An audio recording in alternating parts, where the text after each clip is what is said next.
ನನ್ನ ಹೆಸರು ಸುನಿಲ್. ನಾನು ದುಬೈನಲ್ಲಿ ಟ್ರಕ್ ಓಡಿಸಲು ಪ್ರಾರಂಭಿಸಿ 3 ವರ್ಷಗಳಾಗಿತ್ತು.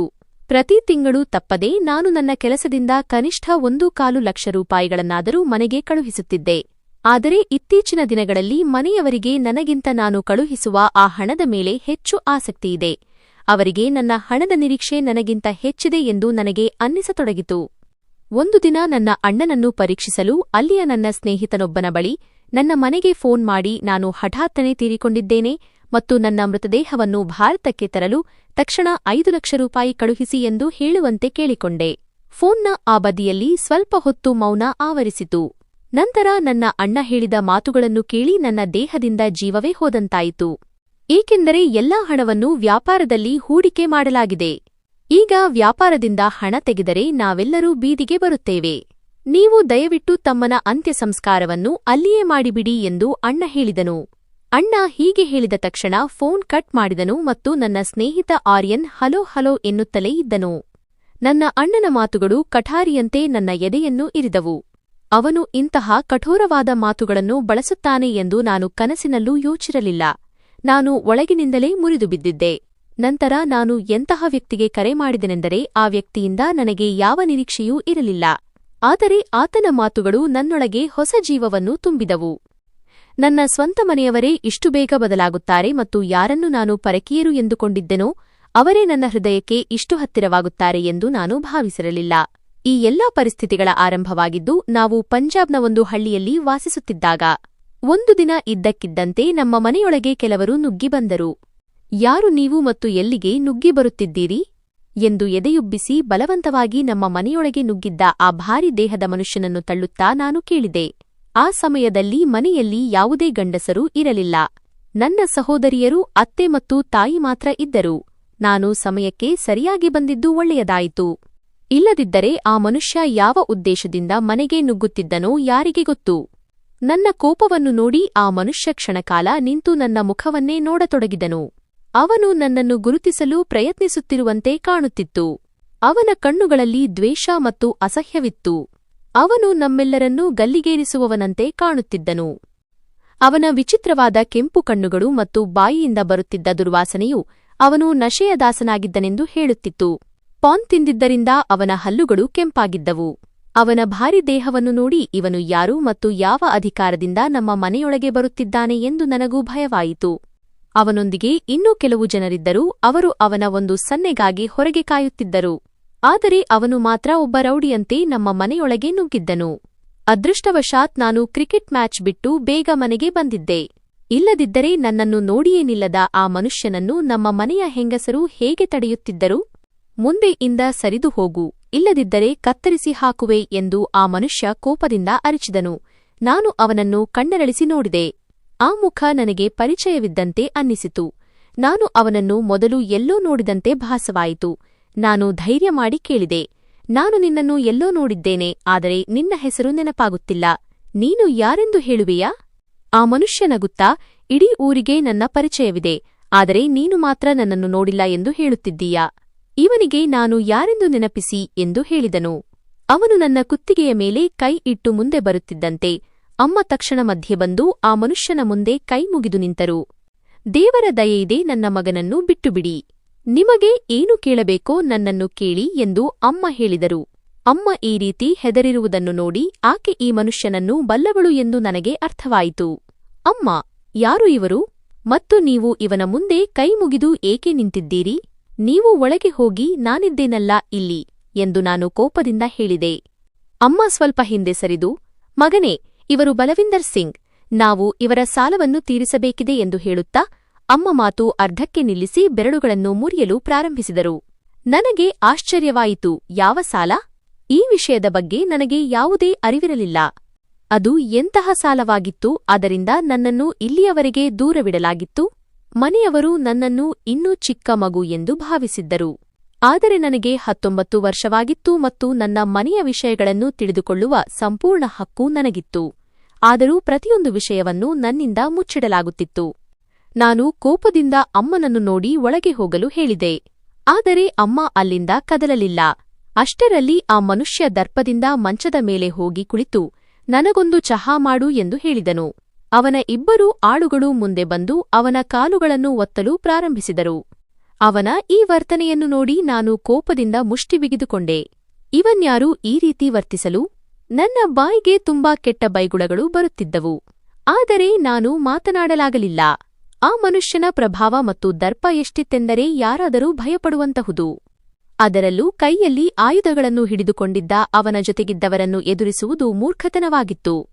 ನಾನು ಅವರ ಮುಂದೆ 2 ನಿಮಿಷ ಕೂಡ ನಿಲ್ಲಲು ಸಾಧ್ಯವಿರಲಿಲ್ಲ. ಆ ಮನುಷ್ಯ ಸನ್ನೆಯಿಂದ ನನ್ನನ್ನು ತನ್ನ ಹತ್ತಿರ ಕರೆದನು. ನಾನು ಕೋಪದಿಂದ ಹುಬ್ಬುಗಂಟಿಕ್ಕಿ ಅವನ ಹತ್ತಿರ ಹೋಗಿ ನಿಂತೆ. ಆಗ ಅವನು ಹೇಳಿದನು, ನೀನು ಸೋಹನ್ ಅವರ ಚಿಕ್ಕ ಮಗ ಅಲ್ವಾ? ನಿನ್ನ ಈ ಕೋಪ ನೋಡಿದರೆ ನೀನು ಸಂಪೂರ್ಣವಾಗಿ ನಿನ್ನ ತಂದೆಯ ಹಾಗೆಯೇ ಇದ್ದೀಯಾ ಎಂದು ತಿಳಿಯುತ್ತದೆ. ಅವರು ಕೂಡ ಕೋಪದಲ್ಲಿ ಹೀಗೆಯೇ ಹುಬ್ಬುಗಂಟಿಕ್ಕುತ್ತಿದ್ದರು ಮತ್ತು ದವಡೆಗಳನ್ನು ಬಿಗಿಗೊಳಿಸುತ್ತಿದ್ದರು. ಆಗಲೇ ಯಾರನ್ನಾದರೂ ಮುಗಿಸಿಬಿಡುವವರಂತೆ ಕಾಣುತ್ತಿದ್ದರು ಎಂದು ಹೇಳುತ್ತಾ ಅವನು ಜೋರಾಗಿ ನಗಲು ಪ್ರಾರಂಭಿಸಿದನು. ನಾನು ಕೋಪದಿಂದ ಅವನನ್ನು ನೋಡುತ್ತಿದ್ದೆ. ಅವನು ನಮ್ಮ ಬಗ್ಗೆ ಎಲ್ಲವನ್ನೂ ಬಲ್ಲವನಂತೆ ಮತ್ತು ನಮ್ಮ ಆಪ್ತನಾಗಿದ್ದವನಂತೆ ಮಾತನಾಡುತ್ತಿದ್ದನು. ನೀವು ನನ್ನ ತಂದೆಯನ್ನು ಹೇಗೆ ಬಲ್ಲರಿ ಮತ್ತು ಅಮ್ಮ ಯಾವ ಸಾಲದ ಬಗ್ಗೆ ಮಾತನಾಡುತ್ತಿದ್ದಾರೆ? ಏನದು ಎಂದು ನಾನು ನೇರವಾಗಿ ಪ್ರಶ್ನಿಸಿದೆ. ಆ ಮನುಷ್ಯ ಮೊದಲು ನಗುತ್ತಾ, ಹುಡುಗ, ನಿನಗೆ ಕೋಪ ಜಾಸ್ತಿ. ನೀನು ತುಂಬಾ ಮುಂದೆ ಹೋಗುತ್ತೀಯಾ? ಇಲ್ಲಿ ನನ್ನ ಹತ್ತಿರ ಕುಳಿತುಕೋ ಎಂದು ಹೇಳುತ್ತಾ ಮಂಚದ ಮೇಲೆ ಜಾಗ ಮಾಡಿ ನೇರವಾಗಿ ಕುಳಿತನು. ಅವನೊಬ್ಬ ವಿಚಿತ್ರ ಮನುಷ್ಯ. ಅವನ ಮುಖ ತುಂಬಾ ಭಯಂಕರವಾಗಿತ್ತು. ಜನ ಅವನನ್ನು ನೋಡಿ ಭಯಪಡುತ್ತಿದ್ದರು.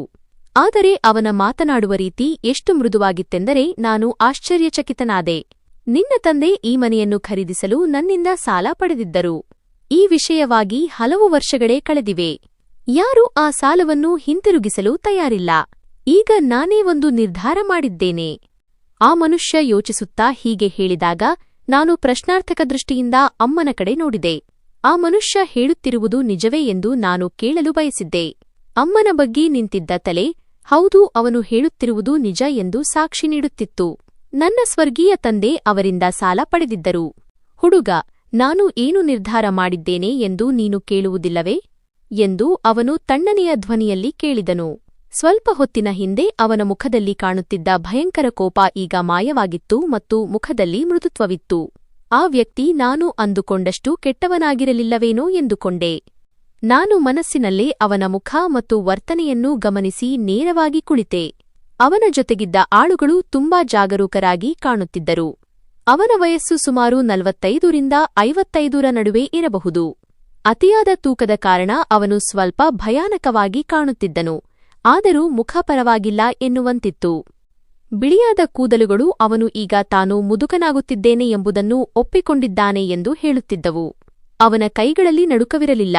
ಬದಲಿಗೆ ಆಯುಧಗಳನ್ನು ಬಳಸುವವರ ಕೈಗಳು ಹೇಗಿರುತ್ತವೆಯೋ ಹಾಗೇ ಬಲವಾಗಿದ್ದವು. ನಾನು ಅವನ ಉಗುರುಗಳನ್ನು ನೋಡುತ್ತಿದ್ದೆ. ಅವು ಸಾಕಷ್ಟು ಬೆಳೆದಿದ್ದವು. ಆ ಮನುಷ್ಯ ನಾನು ಗಮನಿಸುತ್ತಿರುವುದನ್ನು ಕಂಡುಕೊಂಡನು. ನೀನು ನನ್ನನ್ನು ಇಷ್ಟು ಗಮನವಿಟ್ಟು ನೋಡುತ್ತಿದ್ದೀಯಾ? ಅದಕ್ಕೆ ಇಷ್ಟು ಶಾಂತವಾಗಿದ್ದೀಯಾ? ಏನು ವಿಷಯ? ಏನಾದರೂ ಕೇಳಬೇಕಾ? ಅವನು ಅಷ್ಟು ಪ್ರೀತಿಯಿಂದ ಮಾತನಾಡಿದಾಗ ನಾನು ಮೂರ್ಛೆ ಹೋಗುವುದೊಂದು ಬಾಕಿ ಇತ್ತು. ಒಬ್ಬ ರೌಡಿ ನನ್ನೊಂದಿಗೆ ಇಷ್ಟು ಪ್ರೀತಿಯಿಂದ ಹೇಗೆ ಮಾತನಾಡಬಲ್ಲ? ನಾನು ಆಶ್ಚರ್ಯಚಕಿತನಾಗಿದ್ದೆ. ಆಗ ವಿಷಯವನ್ನು ಬದಲಾಯಿಸುತ್ತಾ ನಾನು, ನೀವು ಏನು ನಿರ್ಧಾರ ಮಾಡಿದ್ದೀರಿ ಎಂದು ಕೇಳಿದೆ. ಅವನು ನಗುತ್ತಾ, ನೀನು ನಿನ್ನ ತಂದೆಯ ಜೆರಾಕ್ಸ್ ಕಾಪಿಯಂತಿದ್ದೀಯಾ? ಅವರು ಕೂಡ ಹೀಗೆಯೇ ವಿಷಯ ಬದಲಾಯಿಸುವ ಕಲೆ ಬಲ್ಲವರಾಗಿದ್ದರು. ಈಗ ವಿಷಯ ಬಂದೇ ಬಿಟ್ಟಿದೆ ಅಂದ ಮೇಲೆ ಇದರ ಬಗ್ಗೆಯೂ ಮಾತನಾಡೋಣ ಎಂದನು. ಅವನು ನನ್ನ ಮೇಲೆ ಎಷ್ಟು ಕರುಣೆ ತೋರಿಸುತ್ತಿದ್ದನೆಂದರೆ ನಾನೇನೋ ಅವನ ಸ್ವಂತ ಸಂಬಂಧಿಕನೇನೋ ಎಂಬಂತೆ ಭಾಸವಾಗುತ್ತಿತ್ತು. ಅಮ್ಮ ದೂರ ನಿಂತು ಗಾಬರಿಯಿಂದ ನನ್ನನ್ನು ನೋಡುತ್ತಿದ್ದರು.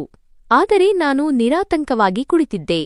ಆ ವ್ಯಕ್ತಿ ಏನು ಮಾತನಾಡಲಿದ್ದಾನೆ ಎಂದು ನನಗೆ ತಿಳಿದಿದ್ದರೆ ನಾನು ಅವನ ಮುಖವನ್ನೇ ಒಡೆದು ಹಾಕುತ್ತಿದ್ದೆ. ಬಹುಶಃ ಅಮ್ಮ ಈ ಅಪಾಯವನ್ನು ಮೊದಲೇ ಗ್ರಹಿಸಿದ್ದರು. ಅದಕ್ಕೆ ಅವರು ಅಡುಗೆಮನೆಯ ಬಾಗಿಲಿಂದ ಪದೇ ಪದೇ ನನ್ನನ್ನು ನೋಡುತ್ತಿದ್ದರು. ಆ ವ್ಯಕ್ತಿ ತಮ್ಮ ಮಗನಿಗೆ ಏನಾದರೂ ಮಾಡಿಬಿಡುತ್ತಾನೋ ಎಂಬ ಭಯ ಅವರಿಗೆ ಕಾಡುತ್ತಿತ್ತು. ನಿಮ್ಮ ಸಾಲ ತುಂಬಾ ದೊಡ್ಡದಾಗಿದೆ ಮತ್ತು ಅದನ್ನು ತೀರಿಸಲು ನಿಮಗೆ ಇಡೀ ಜೀವನವೇ ಬೇಕಾಗುತ್ತದೆ. ಹಾಗಾಗಿ ನಾನು ಒಂದು ಕೆಲಸ ಮಾಡುತ್ತೇನೆ. ನೀನು ನನ್ನ ಮನಸ್ಸಿನ ಮಾತನ್ನು ಒಪ್ಪಿಕೋ. ನಾನು ಈ ಸಾಲವನ್ನು ಮನ್ನಾ ಮಾಡುತ್ತೇನೆ. ಅವನು ಈ ಮಾತನ್ನು ಹೇಳಿದಾಗ ನಾನು ನಗುತ್ತಾ ಅಮ್ಮನನ್ನು ನೋಡಿದೆ ಮತ್ತು ನಾನು ಎಲ್ಲವನ್ನೂ ಸರಿಪಡಿಸುತ್ತೇನೆ ಎಂದು ಭರವಸೆ ನೀಡಿದೆ. ನನ್ನ ಅಣ್ಣ ಅಜಯ್ ಪೊಲೀಸ್ಗೆ ಸೇರಿದಾಗಿನಿಂದ ನಮ್ಮ ಪರಿಸ್ಥಿತಿ ಸ್ವಲ್ಪ ಸುಧಾರಿಸಿತ್ತು. ಆದರೆ ನಾನು ಸ್ವಂತ ಕಾಲಿನ ಮೇಲೆ ನಿಲ್ಲಲು ಬಯಸಿದ್ದೆ. ಅಣ್ಣನ ಸಂಬಳದಿಂದ ಕೇವಲ ಮನೆ ನಡೆಯುತ್ತಿತ್ತು. ಅವರು ನನ್ನ ವ್ಯಾಪಾರಕ್ಕಾಗಿ ಏನೂ ಮಾಡಲು ಸಾಧ್ಯವಿರಲಿಲ್ಲ ಮತ್ತು ನಾನು ಯಾರ ಬೈಗುಳವನ್ನೂ ಸಹಿಸಿಕೊಂಡು ಅವರ ಅಂಗಡಿಗಳಲ್ಲಿ ಕೆಲಸ ಮಾಡುವವನಲ್ಲ. ನಾನು ನನ್ನ ಮನೆಯ ಹಿರಿಯನಂತೆ ನಟಿಸುವ ಚಿಕ್ಕವನಾಗಲು ಬಯಸಿರಲಿಲ್ಲ. ನಾನು ಕಾರಣವಿಲ್ಲದೆ ಮಾಲೀಕರ ದಬಾವಣಿಕೆ ಸಹಿಸಿಕೊಳ್ಳಲಾರೆ. ನನಗೆ ನನ್ನದೇ ಕಾಲಿನ ಮೇಲೆ ನಿಲ್ಲಬೇಕಿತ್ತು ಮತ್ತು ಅದಕ್ಕಾಗಿ ನಾನು ಹಗಲಿರುಳು ಪ್ರಯತ್ನಿಸುತ್ತಿದ್ದೆ. ಕ್ರಿಕೆಟ್ನಲ್ಲಿ ನಾನು ತುಂಬಾ ಒಳ್ಳೆಯ ಆಟಗಾರನಾಗಿದ್ದೆ ಮತ್ತು ಇದೇ ಕಾರಣಕ್ಕೆ ನಾನು ತುಂಬಾ ಜಂಬದಿಂದ ಇರುತ್ತಿದ್ದೆ. ಬಲವಿಂದರ್ ಸಿಂಗ್ ಅವರ ಮಾತನ್ನು ಕೇಳಿ ನಾನು ಇನ್ನೂ ನನ್ನ ಮನೆಯವರಿಗಾಗಿ ಏನಾದರೂ ಮಾಡಬಲ್ಲೆ ಎಂದು ನನಗೆ ಅನ್ನಿಸಿತು. ಆ ಮನುಷ್ಯನ ಪ್ರತಿಯೊಂದು ಮಾತನ್ನು ಒಪ್ಪಿಕೊಳ್ಳಲು ನಾನು ತಯಾರಿದ್ದೆ. ಒಂದೇ ಷರತ್ತು ಏನೆಂದರೆ ಆ ಮಾತು ನ್ಯಾಯಯುತವಾಗಿರಬೇಕು. ನನ್ನ ಕಣ್ಣುಗಳ ಹೊಳಪನ್ನು ಕಂಡು ಆ ವ್ಯಕ್ತಿ ನಗುತ್ತಾ ನನ್ನ ಭುಜದ ಮೇಲೆ ಕೈ ಇಟ್ಟನು. ನಾನು ಸ್ವಲ್ಪ ಸಂಕೋಚದಿಂದ ನಗಾಡಿದೆ. ಏನೋ ವಿಚಿತ್ರವಾಗುತ್ತಿದೆ ಎಂಬ ಭಾವನೆ ನನಗೆ ತೀವ್ರವಾಗಿ ಕಾಡುತ್ತಿತ್ತು. ಅಥವಾ ಊರಿನ ದೊಡ್ಡ ರೌಡಿ ನನ್ನ ಹತ್ತಿರ ಕುಳಿತಿದ್ದಾನೆ ಎಂಬ ಭಯವೂ ಇರಬಹುದು. ಅವನು ತುಂಬಾ ಶ್ರೀಮಂತನಾಗಿದ್ದನು ಮತ್ತು ಅಹಂಕಾರ ಅವನಲ್ಲಿ ತುಂಬಿ ತುಳುಕುತ್ತಿತ್ತು. ಆದರೆ ಆ ವ್ಯಕ್ತಿಯ ಹೆಸರಿನ ಜೊತೆ ಸೇರಿಕೊಂಡಿದ್ದ ರೌಡಿ ಎಂಬ ಪದ ಅಪಾಯದ ಗಂಟೆ ಬಾರಿಸುತ್ತಿತ್ತು. ನಾನು ವಯಸ್ಸಾಗುತ್ತಿರುವ ಅವನ ಮುಖವನ್ನು ನೋಡಿದೆ. ಆಗ ಅವನು ಮೀಸೆ ತಿರುವುತ್ತಾ, ನೀನು ನಿನ್ನ ಅತ್ತೆಯ ಬುವಾ ಮದುವೆಯನ್ನು ನನ್ನೊಂದಿಗೆ ನಿಶ್ಚಯಿಸಿದರೆ ನಾನು ಈ ಸಾಲವನ್ನು ಮನ್ನಾ ಮಾಡುವುದಲ್ಲದೆ ನಿಮ್ಮ ಸಹೋದರರಿಗೂ ಭಾರಿ ಹಣವನ್ನು ನೀಡುತ್ತೇನೆ. ಅಥವಾ ನೀನು ಬಯಸಿದರೆ ನಿನ್ನ ವ್ಯಾಪಾರದಲ್ಲಿ ನಿನ್ನ ಪಾಲುದಾರನಾಗಲು ಸಿದ್ಧ ಎಂದು ಹೇಳಿದನು. ಆ ಮನುಷ್ಯ ನಗುತ್ತಲೇ ಇದ್ದನು. ನಾನು ಕೋಪದಿಂದ ಎದ್ದು ನಿಂತೆ. ಮೊದಲಿಗೆ ಆ ವ್ಯಕ್ತಿ ನನ್ನೊಂದಿಗೆ ಇಂತಹ ಮಾತುಗಳನ್ನಾಡಬಲ್ಲನೆ ಎಂದು ನನ್ನ ಕಿವಿಗಳನ್ನೇ ನನಗೆ ನಂಬಲಾಗಲಿಲ್ಲ. ಅವನಿಗೆ ಕಪಾಳಮೋಕ್ಷ ಮಾಡಬೇಕೆಂದು ನನಗೆ ಅನ್ನಿಸಿತು, ಆದರೆ ಸಾಧ್ಯವಾಗಲಿಲ್ಲ. ಅವನ ಇಬ್ಬರು ಆಳುಗಳು ನನ್ನನ್ನು ಹಿಡಿದುಕೊಂಡರು. ಬಹುಶಃ ಅವರು ನನ್ನ ಉದ್ದೇಶವನ್ನು ಗ್ರಹಿಸಿದ್ದರು ಮತ್ತು ನನ್ನನ್ನು ಆ ಮನುಷ್ಯನಿಂದ ರಕ್ಷಿಸಲು ಮತ್ತು ನಾನು ಯಾವುದೇ ಅನಾಹುತ ಮಾಡದಂತೆ ತಡೆಯಲು ಬಯಸಿದ್ದರು. ಏನು ಹೇಳುತ್ತಿದ್ದೀಯಾ ನೀನು? ನಿನ್ನ ವಯಸ್ಸು ನೋಡಿಕೊಂಡಿದ್ದೀಯಾ ಎಂದು ನಾನು ಕೋಪದಿಂದ ಕೇಳಿದೆ ಮತ್ತು ನನ್ನ ಅತ್ತೆಯ ಕಡೆಗೆ ನೋಡಿದೆ. ಅವರಿಗೆ 35 ವರ್ಷವಾಗಿತ್ತು. ಹೌದು, ಅವರು ಇನ್ನೂ ಮದುವೆಯಾಗಿರಲಿಲ್ಲ. ಅವರಿಗೆ ವಯಸ್ಸಾಗುತ್ತಿತ್ತು. ಆದರೆ ನಾನು ಅವರ ಮದುವೆಯನ್ನು ಇಂತಹ ರೌಡಿಯೊಂದಿಗೆ ಖಂಡಿತವಾಗಿಯೂ ಮಾಡಲಾರೆ. ನಾನು ಅಷ್ಟು ಸ್ವಾರ್ಥಿಯಾಗಿರಲಿಲ್ಲ. ನನ್ನ ಅತ್ತೆ ಈ ವಯಸ್ಸಿನವರೆಗೂ ಏಕೆ ಮದುವೆಯಾಗದೆ ಉಳಿದಿದ್ದಾರೆ ಎಂದು ನೀವು ಯೋಚಿಸುತ್ತಿರಬಹುದು. ಅದಕ್ಕೆ ಕಾರಣವೇನೆಂದರೆ ಅವರು ತಮ್ಮ ಯೌವನದ ದಿನಗಳಲ್ಲಿ ಒಬ್ಬನನ್ನು ನಿಜವಾಗಿ ಪ್ರೀತಿಸಿದ್ದರು. ಆದರೆ ಆ ಪ್ರೀತಿ ಅವರಿಗೆ ಮೋಸ ಮಾಡಿತು ಮತ್ತು ಇಡೀ ಸಮಾಜದಲ್ಲಿ ಅವರನ್ನು ಅಪಖ್ಯಾತಿಗೀಡು ಮಾಡಿ ಅನಾಥವಾಗಿ ಬಿಟ್ಟಿತು. ಇದರ ಪರಿಣಾಮವಾಗಿ ನನ್ನ ಅತ್ತೆ ಇಂದಿಗೂ ಅವಿವಾಹಿತರಾಗಿಯೇ ಉಳಿದಿದ್ದಾರೆ. ಯಾರೂ ಅವರ ಕೈ ಹಿಡಿಯಲಿಲ್ಲ. ಆದರೆ ಅವರಿಗೆ ಮೋಸ ಮಾಡಿದ ಆ ಪ್ರೇಮಿ ಮದುವೆಯಾಗಿ ಸಂಸಾರ ಹೂಡಿ ಒಳ್ಳೆಯ ಜೀವನ ನಡೆಸುತ್ತಿದ್ದಾನೆ. ಇದು ನಮ್ಮ ಸಮಾಜದ ಕನ್ನಡಿ.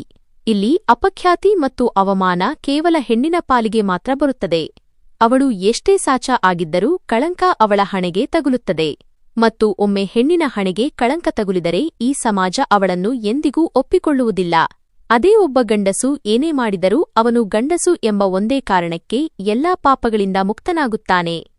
ಇದರ ಪರಿಣಾಮವಾಗಿಯೇ ನನ್ನ ಅತ್ತೆ ಇಂದಿಗೂ ನಮ್ಮ ಜೊತೆಯೇ ವಾಸಿಸುತ್ತಿದ್ದಾರೆ. ನಾನು ಇಡೀ ಜೀವನ ಅವರನ್ನು ನನ್ನ ಮನೆಯಲ್ಲಿ ಇಟ್ಟುಕೊಳ್ಳಬಲ್ಲೆ. ಆದರೆ ಅವರು ತಮ್ಮ ಉಳಿದ ಜೀವನವಿಡೀ ಪಶ್ಚಾತ್ತಾಪ ಪಡುವಂತಹ ಜೀವನ ಸಂಗಾತಿಯನ್ನು ನಾನು ಅವರಿಗೆ ನೀಡಲಾರೆ. ನನ್ನ ಅಣ್ಣ ಮನೆಯ ಕೆಲವು ನಿರ್ಧಾರಗಳನ್ನು ನನಗೆ ವಹಿಸಿಕೊಟ್ಟಿದ್ದರು. ನನ್ನ ಮನೆಯ ಮಹಿಳೆಯರ ಉತ್ತಮ ಭವಿಷ್ಯಕ್ಕಾಗಿ ನಿರ್ಧಾರ ತೆಗೆದುಕೊಳ್ಳುವುದು ನನ್ನ ಕರ್ತವ್ಯವಾಗಿತ್ತು.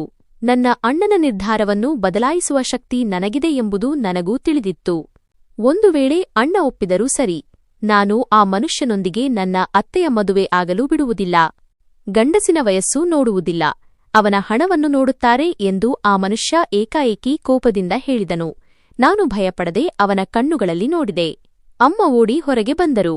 ಆಗ ನನ್ನ ತಂಗಿ ಚಹಾದ ಟ್ರೇ ಅನ್ನು ಟೇಬಲ್ ಮೇಲೆ ಇಟ್ಟು ನನ್ನ ಕಡೆ ಬಂದಳು. ಪಿಂಕಿ, ನೀನು ಒಳಗೆ ಹೋಗು. ನಾನು ಹೇಳುವವರೆಗೂ ಯಾರೂ ಹೊರಗೆ ಬರಬಾರದು ಎಂದು ನಾನು ಹೇಳಿದೆ. ಅಷ್ಟರಲ್ಲಿ ನನ್ನ ಅತ್ತೆ ಕೂಡ ಗೋಡೆಯ ಮೂಲೆಗೆ ಅಂಟಿಕೊಂಡು ನಿಂತಿರುವುದು ಕಂಡಿತು. ಆದರೆ ನನ್ನ ಮಾತಿಗೆ ಅವರು ಒಳಗೆ ಹೋದರು. ಅಮ್ಮ ನನಗೆ ಸುಮ್ಮನಿರುವಂತೆ ಹೇಳುತ್ತಿದ್ದರು. ಆದರೆ ನನಗೆ ಆ ಮನುಷ್ಯನನ್ನು ಅಲ್ಲಿಯೇ ಮುಗಿಸಿಬಿಡಬೇಕೆಂಬಷ್ಟು ಕೋಪ ಬರುತ್ತಿತ್ತು. ಹಣದ ಬದಲಾಗಿ ನಾನು ನನ್ನ ಅಕ್ಕ ತಂಗಿಯರನ್ನು ಮಾರುವುದಿಲ್ಲ. ನೀನು ಇಲ್ಲಿಂದ ಹೋಗುವುದು ಒಳ್ಳೆಯದು. ನಾವು ಆದಷ್ಟು ಬೇಗ ನಿನ್ನ ಹಣವನ್ನು ಹಿಂತಿರುಗಿಸುತ್ತೇವೆ ಎಂದು ಹೇಳಿ ನಾನು ಅವನನ್ನು ಹೋಗಲು ಹೇಳಿದೆ. ಆ ಮನುಷ್ಯ ಕೋಪದಿಂದ ನನ್ನನ್ನು ಗುರಾಯಿಸಿದನು. ನಿನ್ನ ಅತ್ತೆ ಇನ್ನೆಷ್ಟು ಕಾಲ ಮದುವೆಯಾಗದೆ ನಿನ್ನ ಜೊತೆ ಇರುತ್ತಾರೆ? ನಿನ್ನ ತಂದೆ ತೀರಿಕೊಂಡರೂ ಅವರು ತಮ್ಮ ತಂಗಿಯ ಜವಾಬ್ದಾರಿಯನ್ನು ನಿಭಾಯಿಸಲು ಸಾಧ್ಯವಾಗಲಿಲ್ಲ. ನಾಳೆ ನಿನಗೂ ಮದುವೆಯಾದರೆ ಆಗಲೂ ನೀನು ನಿನ್ನ ಅತ್ತೆಯನ್ನು ನಿನ್ನ ಮನೆಯಲ್ಲಿಯೇ ಇಟ್ಟುಕೊಳ್ಳುತ್ತೀಯಾ? ನಿನಗೂ ಗೊತ್ತು, ಈ ಸಮಾಜದಲ್ಲಿ ಯಾರೂ ನಿನ್ನ ಅತ್ತೆಯ ಕೈ ಹಿಡಿಯುವವರೂ ಇಲ್ಲ ಎಂದು. ಅದಕ್ಕೆ ನನ್ನ ಮಾತು ಕೇಳು, ಇಲ್ಲದಿದ್ದರೆ ನೀನು ತುಂಬಾ ಕೆಟ್ಟದಾಗಿ ಪಶ್ಚಾತ್ತಾಪ ಪಡುತ್ತೀಯಾ. ನೀನು ನನ್ನೊಂದಿಗೆ ದ್ವೇಷ ಕಟ್ಟಿಕೊಂಡಿದ್ದೀಯಾ.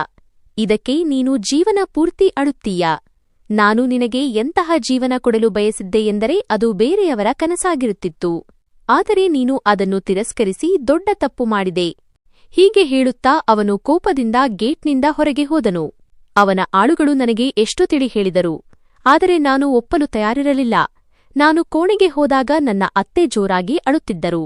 ನಾನು ಅವರ ಕೈ ಹಿಡಿದು, ನೀವು ಕಿಂಚಿತ್ತೂ ಚಿಂತಿಸಬೇಡಿ, ನಿಮಗೆ ಏನೂ ಆಗುವುದಿಲ್ಲ. ಆ ಮನುಷ್ಯನ ಧೈರ್ಯವಾದರೂ ಎಷ್ಟಿರಬೇಕು? ಅವನು ಅಷ್ಟು ಕೀಳುಮಟ್ಟದ ಮಾತುಗಳನ್ನಾಡಲು ಹೇಗೆ ಸಾಧ್ಯ? ನಾನು ಅವನನ್ನು ಸುಮ್ಮನೆ ಬಿಡುವುದಿಲ್ಲ ಎಂದೆ. ನಾನು ಹೀಗೆ ಹೇಳಿದ್ದೇ ತಡ, ಅಮ್ಮ ಮುಂದೆ ಬಂದು ನನ್ನ ಕೆನ್ನೆಗೆ ಜೋರಾಗಿ ಬಾರಿಸಿದರು. ಇನ್ನೆಷ್ಟು ದಿನ? ಕೊನೆಗೂ ನೀನು ನಿನ್ನ ಅತ್ತೆಯನ್ನು ಹೀಗೆಯೇ ಮನೆಯಲ್ಲಿ ಕೂರಿಸಿಕೊಳ್ಳುತ್ತೀಯಾ? ಇವರ ವಯಸ್ಸಿನ ಹೆಂಗಸರು ಈಗಾಗಲೇ 2-3 ಮಕ್ಕಳ ತಾಯಂದಿರಾಗಿದ್ದಾರೆ. ಈಗಂತೂ ನಿನ್ನ ಅತ್ತೆಗೆ ಯಾವುದೇ ಸಂಬಂಧಗಳು ಬರುತ್ತಿಲ್ಲ. ಯಾವುದೇ ವಿಚ್ಛೇದಿತ ಅಥವಾ 2 ಮಕ್ಕಳ ತಂದೆಯೂ ಕೂಡ ಅಪಖ್ಯಾತಿಯ ಕಾರಣದಿಂದ ಇವರನ್ನು ಒಪ್ಪಿಕೊಳ್ಳಲು ತಯಾರಿಲ್ಲ. ಕನಿಷ್ಠ ಪಕ್ಷ ಆ ಮನುಷ್ಯನೊಂದಿಗೆ ಇವರ ಮದುವೆಯಾದರೆ ಇವರಿಗೆ ನೆಮ್ಮದಿಯ ಜೀವನವಾದರೂ ಸಿಗುತ್ತಿತ್ತು ಎಂದು ಅಮ್ಮ ಹೇಳಿದರು. ನನ್ನ ತಾಯಿ ಈ ಸಂಬಂಧಕ್ಕೆ ತಯಾರಿದ್ದರು ಎಂಬ ವಿಷಯ ತಿಳಿದು ನನಗೆ ಎಷ್ಟು ದುಃಖವಾಯಿತೆಂದರೆ ನಾನು ಬಾಯಿ ತೆರೆದು ನಿಂತುಬಿಟ್ಟೆ. ನನ್ನ ತಾಯಿ ಹೀಗೆ ಹೇಳುತ್ತಾರೆ ಎಂದು ನಾನು ಊಹಿಸಿಯೂ ಇರಲಿಲ್ಲ. ನಾನು ನಂಬಲಾಗದವನಂತೆ ಅವರನ್ನು ನೋಡುತ್ತಿದ್ದೆ. ಅತ್ತೆ, ನಿಮಗೆ ಈ ಸಂಬಂಧ ಒಪ್ಪಿಗೆಯೇ ಎಂದು ನಾನು ಕೋಪದಿಂದ ಕೇಳಿದೆ. ಅತ್ತೆ ಮೆಲ್ಲನೆ ಇಲ್ಲ ಎಂದು ತಲೆ ಅಲ್ಲಾಡಿಸಿದರು. ಇದನ್ನು ನೋಡಿ ನನ್ನ ತಾಯಿ ಮುಂದೆ ಬಂದು ಅತ್ತೆಯೊಂದಿಗೆ ತುಂಬಾ ಕೆಟ್ಟದಾಗಿ ಜಗಳವಾಡಲು ಪ್ರಾರಂಭಿಸಿದರು. ಇನ್ನೆಷ್ಟು ಕಾಲ ನಿನ್ನ ಹೊರೆಯನ್ನು ನನ್ನ ಮಕ್ಕಳು ಹೊರಬೇಕು? ನಾಳೆ ನನ್ನ ಮಕ್ಕಳಿಗೂ ಮದುವೆಯಾಗುತ್ತದೆ. ಆಗ ನಿನ್ನ ಜವಾಬ್ದಾರಿ ಯಾರು ತೆಗೆದುಕೊಳ್ಳುತ್ತಾರೆ? ಯೌವನದಲ್ಲಿ ನೀನು ಮಾಡಿದ ತಪ್ಪುಗಳಿಗೆ ನನ್ನ ಮಕ್ಕಳು ಏಕೆ ಶಿಕ್ಷೆ ಅನುಭವಿಸಬೇಕು ಎಂದು ಅಮ್ಮ ಕೂಗಾಡಿದರು. ಇದನ್ನು ಕೇಳಿ ನನ್ನ ಅತ್ತೆ ತಲೆ ಬಡಿದುಕೊಂಡು ಜೋರಾಗಿ ಅಳಲು ಪ್ರಾರಂಭಿಸಿದರು. ನಾನು ಬಲವಂತವಾಗಿ ಅವರನ್ನು ಸುಮ್ಮನಿರಿಸಿ ಎಲ್ಲವನ್ನೂ ಆದಷ್ಟು ಬೇಗ ಸರಿಪಡಿಸುತ್ತೇನೆ, ಒಮ್ಮೆ ನನ್ನನ್ನು ನಂಬಿ ಎಂದು ಅಮ್ಮನಿಗೆ ಮಾತುಕೊಟ್ಟೆ. ಅಮ್ಮ ಕೂಡ ಜೋರಾಗಿ ಅಳುತ್ತಾ, ನಿನ್ನ ತಂದೆಯೂ ಇದನ್ನೇ ಹೇಳುತ್ತಿದ್ದರು. ಆದರೆ ನೋಡು, ಅವರು ಏನೂ ಮಾಡಲು ಸಾಧ್ಯವಾಗಲಿಲ್ಲ. ಇಂದು ಅವರಿಂದಾಗಿಯೇ ನಾವು ಇಷ್ಟು ದೊಡ್ಡ ಸಂಕಷ್ಟದಲ್ಲಿ ಸಿಲುಕಿದ್ದೇವೆ ಎಂದು ಹೇಳುತ್ತಾ ಅಳುತ್ತಾ ತಮ್ಮ ಕೋಣೆಗೆ ಹೋದರು. ನಾನು ಅಂಗಳಕ್ಕೆ ಬಂದಾಗ ಅಮ್ಮನ ಅಳುವ ಸದ್ದು ಜೋರಾಗಿ ಕೇಳಿಸುತ್ತಿತ್ತು. ಅವರು ಅತ್ತೆಯ ಮೇಲೆ ಒತ್ತಾಯ ಮಾಡುತ್ತಿದ್ದರು, ಈ ಸಂಬಂಧವನ್ನು ಒಪ್ಪಿಕೊಳ್ಳುವಂತೆ ಹೇಳುತ್ತಿದ್ದರು. ಏಕೆಂದರೆ ನಾಳೆ ನನ್ನ ತಂಗಿಯರ ಮದುವೆಯನ್ನೂ ಮಾಡಬೇಕಿದೆ, ಅವರಿಗೂ ವಯಸ್ಸಾಗುತ್ತಿದೆ. ಆ ಮನುಷ್ಯ ತುಂಬಾ ಪ್ರಸಿದ್ಧನಾಗಿದ್ದು ಅವನಿಗೆ ಹಲವರೊಂದಿಗೆ ಸಂಪರ್ಕವಿದೆ ಎಂದು ಅಮ್ಮನಿಗೆ ಅನ್ನಿಸುತ್ತಿತ್ತು. ಅತ್ತೆಯ ಮದುವೆ ಅವನೊಂದಿಗೆ ನಡೆದರೆ ನನ್ನ ಉಳಿದ ತಂಗಿಯರಿಗೂ ಒಳ್ಳೆಯ ಸಂಬಂಧಗಳು ಬರುತ್ತವೆ ಎಂಬುದು ಅವರ ಲೆಕ್ಕಾಚಾರವಾಗಿತ್ತು. ಇದನ್ನೆಲ್ಲ ನೋಡಿ ನಾನು ಬೇಸರಗೊಂಡು ಮನೆಯಿಂದ ಹೊರಗೆ ಬಂದೆ. ನಾನು ಅರ್ಧ ದಾರಿ ತಲುಪಿದ್ದಾಗ ಆ ಮನುಷ್ಯನ ಗೂಂಡಾಗಳು ನನ್ನನ್ನು ಅಪಹರಿಸಿ ತಮ್ಮ ಅಡಗುತಾಣಕ್ಕೆ ಕರೆದೊಯ್ದರು. ನೋಡು ಹುಡುಗ, ಒಪ್ಪಿಕೋ, ಇದು ಲಾಭದಾಯಕ ಒಪ್ಪಂದ. ನಿನ್ನ ಅತ್ತೆಯನ್ನು ನಾನು ಚೆನ್ನಾಗಿ ನೋಡಿಕೊಳ್ಳುತ್ತೇನೆ. ನನ್ನ ಎಲ್ಲಾ ಆಸ್ತಿಯನ್ನು ನಿನ್ನ ಅತ್ತೆಯ ಹೆಸರಿಗೆ ಮಾಡುತ್ತೇನೆ ಎಂದು ಆ ಮನುಷ್ಯ ತುಂಬಾ ಅಸಹಾಯಕನಂತೆ ಬೇಡಿಕೊಳ್ಳುವ ಧ್ವನಿಯಲ್ಲಿ ಹೇಳಿದನು. ನಾನು ಕೋಪದಿಂದ ಇಲ್ಲ ಎಂದು ತಲೆ ಅಲ್ಲಾಡಿಸಿದಾಗ ಅವನ ಆಳು ಮುಂದೆ ಬಂದು ನನ್ನ ಮುಖಕ್ಕೆ ಹೊಡೆದನು. ಆಗ ಅವನು, ಒಪ್ಪಿಕೋ, ಇದರಲ್ಲಿ ನಿನ್ನದೇ ಒಳ್ಳೆಯದಿದೆ ಎಂದನು. ನಾನು ಯಾವುದೇ ಪರಿಸ್ಥಿತಿಯಲ್ಲೂ ಒಪ್ಪಲು ತಯಾರಿರಲಿಲ್ಲ. ಆ ಮನುಷ್ಯ ಪ್ರಪಂಚದ ಎಲ್ಲಾ ಖುಷಿಗಳನ್ನು ನನ್ನ ಮುಂದೆ ತಂದಿಟ್ಟರೂ ನಾನು ಒಪ್ಪುತ್ತಿರಲಿಲ್ಲ. ನಾನು ನನ್ನ ಅತ್ತೆಯನ್ನು ಮಾರಾಟ ಮಾಡಲು ಸಾಧ್ಯವೇ? ನನ್ನ ಅಣ್ಣ ಈ ಸಂಬಂಧಕ್ಕೆ ತಯಾರಿದ್ದನು. ಅವನು ಕೇವಲ ನಾನು ಒಪ್ಪದ ಕಾರಣ ಸುಮ್ಮನಿದ್ದನು. ಅದಕ್ಕೆ ನಾನು ಹೇಗಾದರೂ ಒಪ್ಪಿಕೊಳ್ಳಲಿ ಎಂದು ಅವನು ಬಯಸುತ್ತಿದ್ದನು. ಏಕೆಂದರೆ ಈ ಮದುವೆ ಅವನ ಪ್ರಗತಿಗೂ ಅಡ್ಡಿಯಾಗಿತ್ತು. ಆ ರೌಡಿಗೆ ಹಲವು ರಾಜಕಾರಣಿಗಳೊಂದಿಗೆ ಒಳ್ಳೆಯ ಸಂಬಂಧವಿತ್ತು ಮತ್ತು ಅಂತಹ ಸಂಬಂಧಗಳು ನೌಕರಿಯಲ್ಲಿ ಬಡ್ತಿ ಪಡೆಯಲು ತುಂಬಾ ಸಹಾಯ ಮಾಡುತ್ತವೆ. ನನ್ನ ಅಣ್ಣ ಕೂಡ ಬಹುಶಃ ಸ್ವಾರ್ಥಿಯಾಗಿದ್ದನು. ಆದರೆ ನಾನು ನನ್ನ ಅತ್ತೆಯನ್ನು ನೋಡುತ್ತಿದ್ದೆ. ಈ ಸಂಬಂಧದ ಮಾತಿನಿಂದ ಅವರು ತುಂಬಾ ದುಃಖಿತರಾಗಿದ್ದರು. ನಾನು ಸತ್ತರೂ ಸರಿ, ಈ ಮದುವೆ ನಡೆಯಲು ಬಿಡುವುದಿಲ್ಲ ಎಂದು ನಿರ್ಧರಿಸಿದೆ. ನಾನು ಮನಸ್ಸು ಮಾಡಿದರೆ ನಿನ್ನನ್ನು ನಿನ್ನ ಮನೆಯಿಂದ ಹೊರಹಾಕಬಲ್ಲೆ, ಏಕೆಂದರೆ ಆ ಮನೆಯನ್ನು ಖರೀದಿಸಲು ಹೆಚ್ಚು ಹಣ ಹಾಕಿದ್ದು ನಾನು. ಮನೆ ನಿನ್ನ ತಂದೆಯ ಹೆಸರಿನಲ್ಲಿದ್ದರೂ ಅಷ್ಟೇ. ಅರ್ಥವಾಯಿತೇ ಎಂದು ಅವನು ಬೆದರಿಸಿದನು. ನಾನು ಇಲ್ಲ ಎಂದು ತಲೆ ಅಲ್ಲಾಡಿಸಿದೆ. ಸ್ವಲ್ಪ ಹೊಡೆದಾಟದ ನಂತರ ನಾನು ಅಲ್ಲಿಂದ ತಪ್ಪಿಸಿಕೊಂಡೆ. ಅವನ ಗೂಂಡಾಗಳಿಗೆ ಚಳ್ಳೆಹಣ್ಣು ತಿನ್ನಿಸುವುದು ಕಷ್ಟದ ಕೆಲಸವಾಗಿರಲಿಲ್ಲ. ನಾನು ಮನೆಗೆ ತಲುಪಿದಾಗ ಮನೆಯಲ್ಲಿ ಸಾಮಾನುಗಳೆಲ್ಲ ಚೆಲ್ಲಾಪಿಲ್ಲಿಯಾಗಿದ್ದವು, ಒಡೆದು ಹೋಗಿದ್ದವು. ಗೂಂಡಾಗಳು ಇಲ್ಲಿಗೆ ಬಂದಿದ್ದರೇನೋ ಎಂಬಂತಿತ್ತು. ಅಮ್ಮ ಕೋಪದಿಂದ ನನ್ನನ್ನು ನೋಡಿ, ಅವರು ನಮ್ಮನ್ನು ಮನೆಯಿಂದ ಹೊರಹಾಕಲು ಬಯಸುತ್ತಿದ್ದಾರೆ. ಹೇಳು, ನಾವು ತಲೆ ಮರೆಸಿಕೊಳ್ಳಲು ಎಲ್ಲಿಗೆ ಹೋಗೋಣ? 4 ಹೆಣ್ಣು ಮಕ್ಕಳನ್ನು ಇಟ್ಟುಕೊಂಡು ನಾನು ಎಲ್ಲಿ ಅಲೆದಾಡಲಿ?